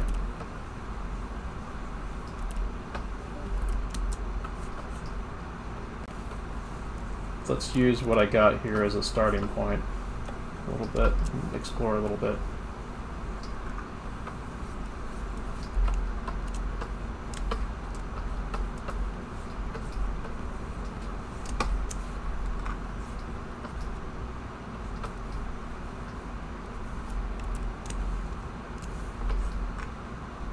That doesn't quite work.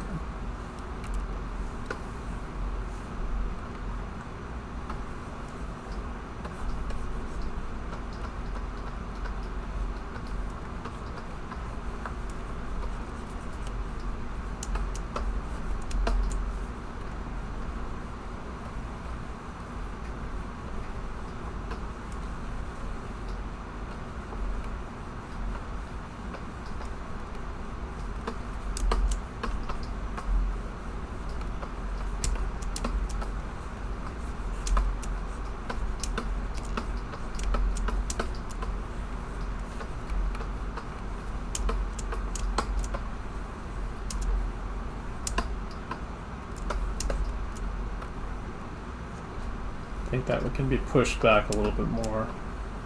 Look at this.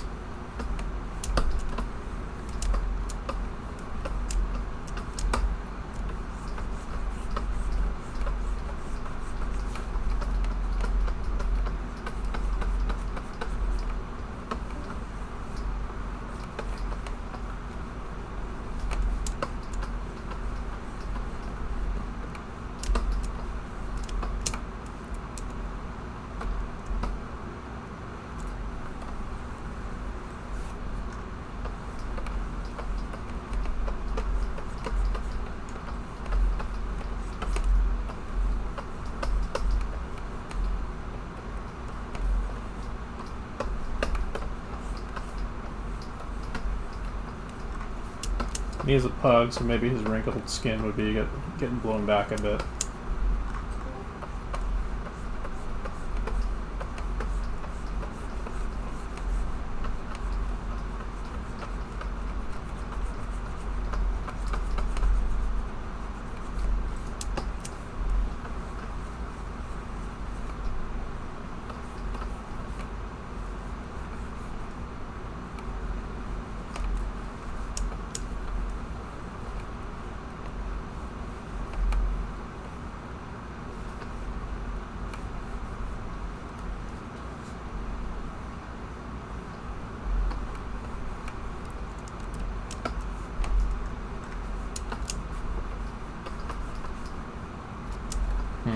Not quite leaning back far enough, I don't think.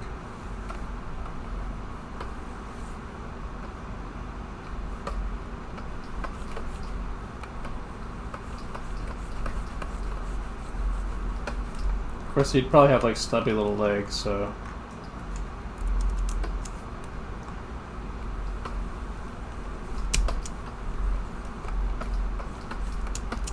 maybe something more along these lines.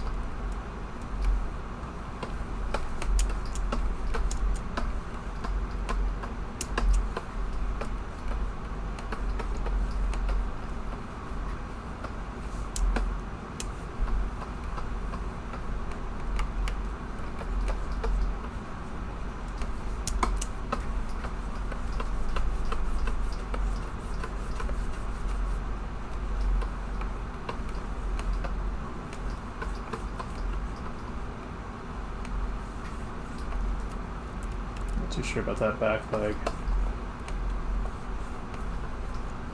So maybe erase this.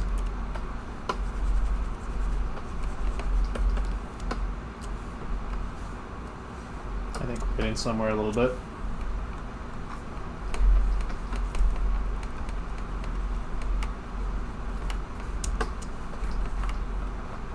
Just got the pug tail back there. Spacesuit body.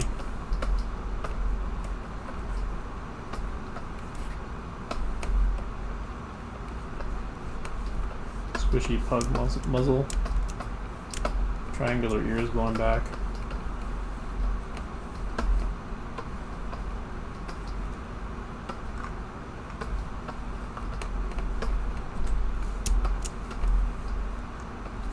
Eyes might be bugging out a bit while doing this run, but I could dial that back.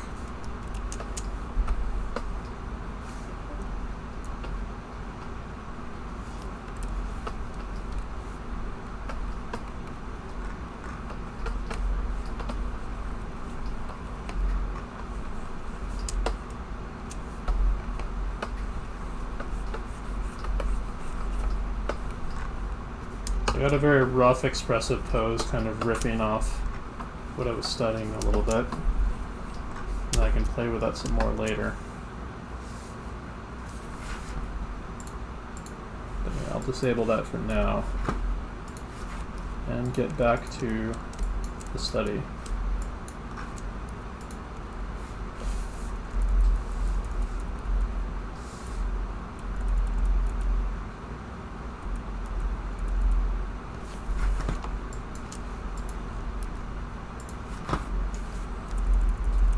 So Dandy, let's get something out of him in the time we have left. Might not do every frame, but I did like where this was going. Actually, I think I might take a short break to leave it there and answer some questions. So let's see here. Turn that on. Turn that off. Keep the loop going. There we go. Just let me hit the restroom real quick, and then I'll be back to answer some questions.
Alright, let's see if I got any more questions to answer.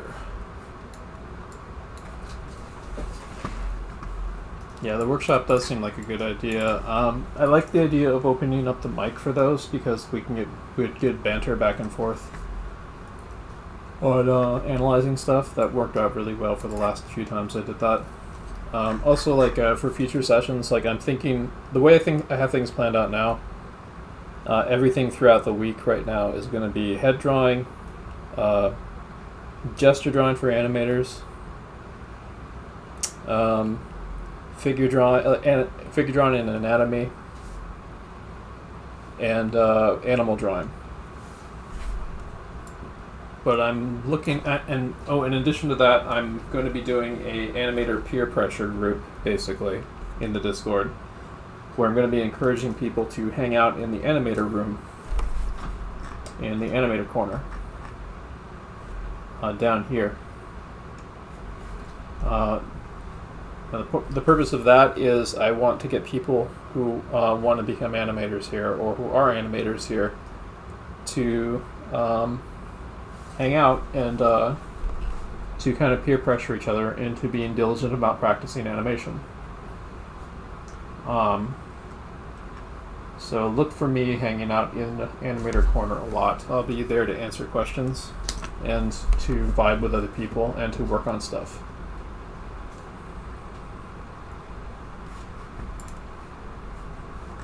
So there's not going to be any homework assigned this week because this is the end of the week. The only thing that's going to be closest to homework right now, this is like the end of week 6 of like our semester for this animation class.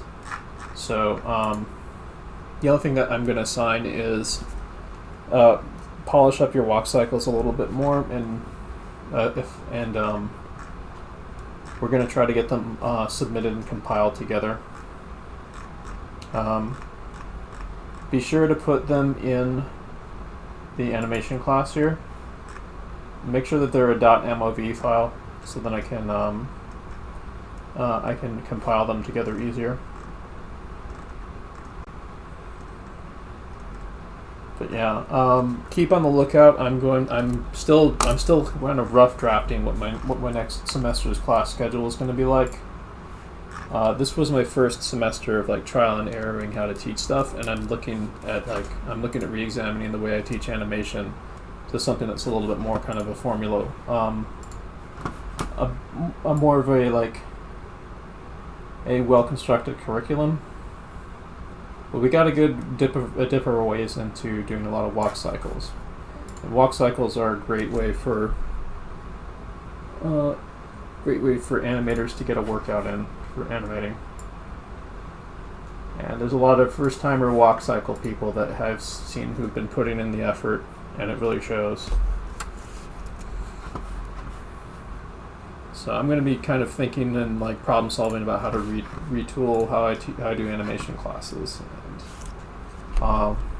what kind of a cycle would be beneficial for me and also beneficial for the people I teach.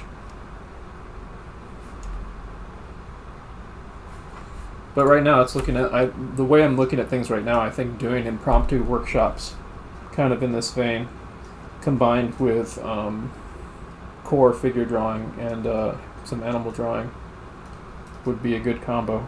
But we'll see. I'm still rough drafting this stuff, and it's gonna be subject to change as I evolve it.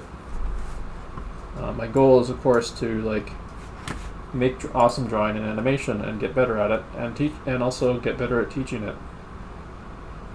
So I'm going to be problem solving about any means I can use to get better at that.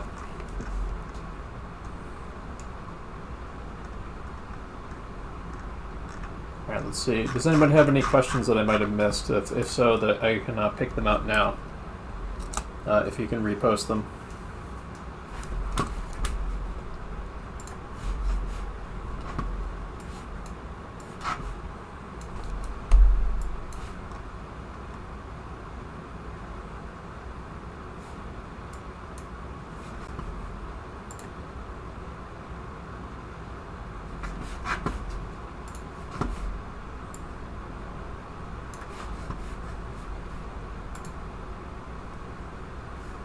When do we need to have these in for the compilation? I'm going to give it another week or so, but if you want me to give you feedback on them, I'm going to be hanging out continually in the animators corner from now on. So if you want feedback on animation, and if you want motivation to focus on animation, because it gets a bit hard to focus on animation when everyone's talking about drawing in the drawing classes. I mean, not the drawing rooms and stuff. I definitely want more animators spending more time in the animator corner. So after we all get done here, we can go out and hang out here afterwards. For everyone who's currently left. But yeah, I think we're pretty close to being done for this session. Thank you all for these last 6 weeks. It's been really fun. I learned a lot about the limitations of my teaching ability currently, and of different approaches that I might take in the future too to improve it. And I have some good ideas for what I'm going to be practicing between now and the next time I start teaching animation, and what I can do in the workshops. But yeah, thank you all for coming. I'll hit the congratulations screen now.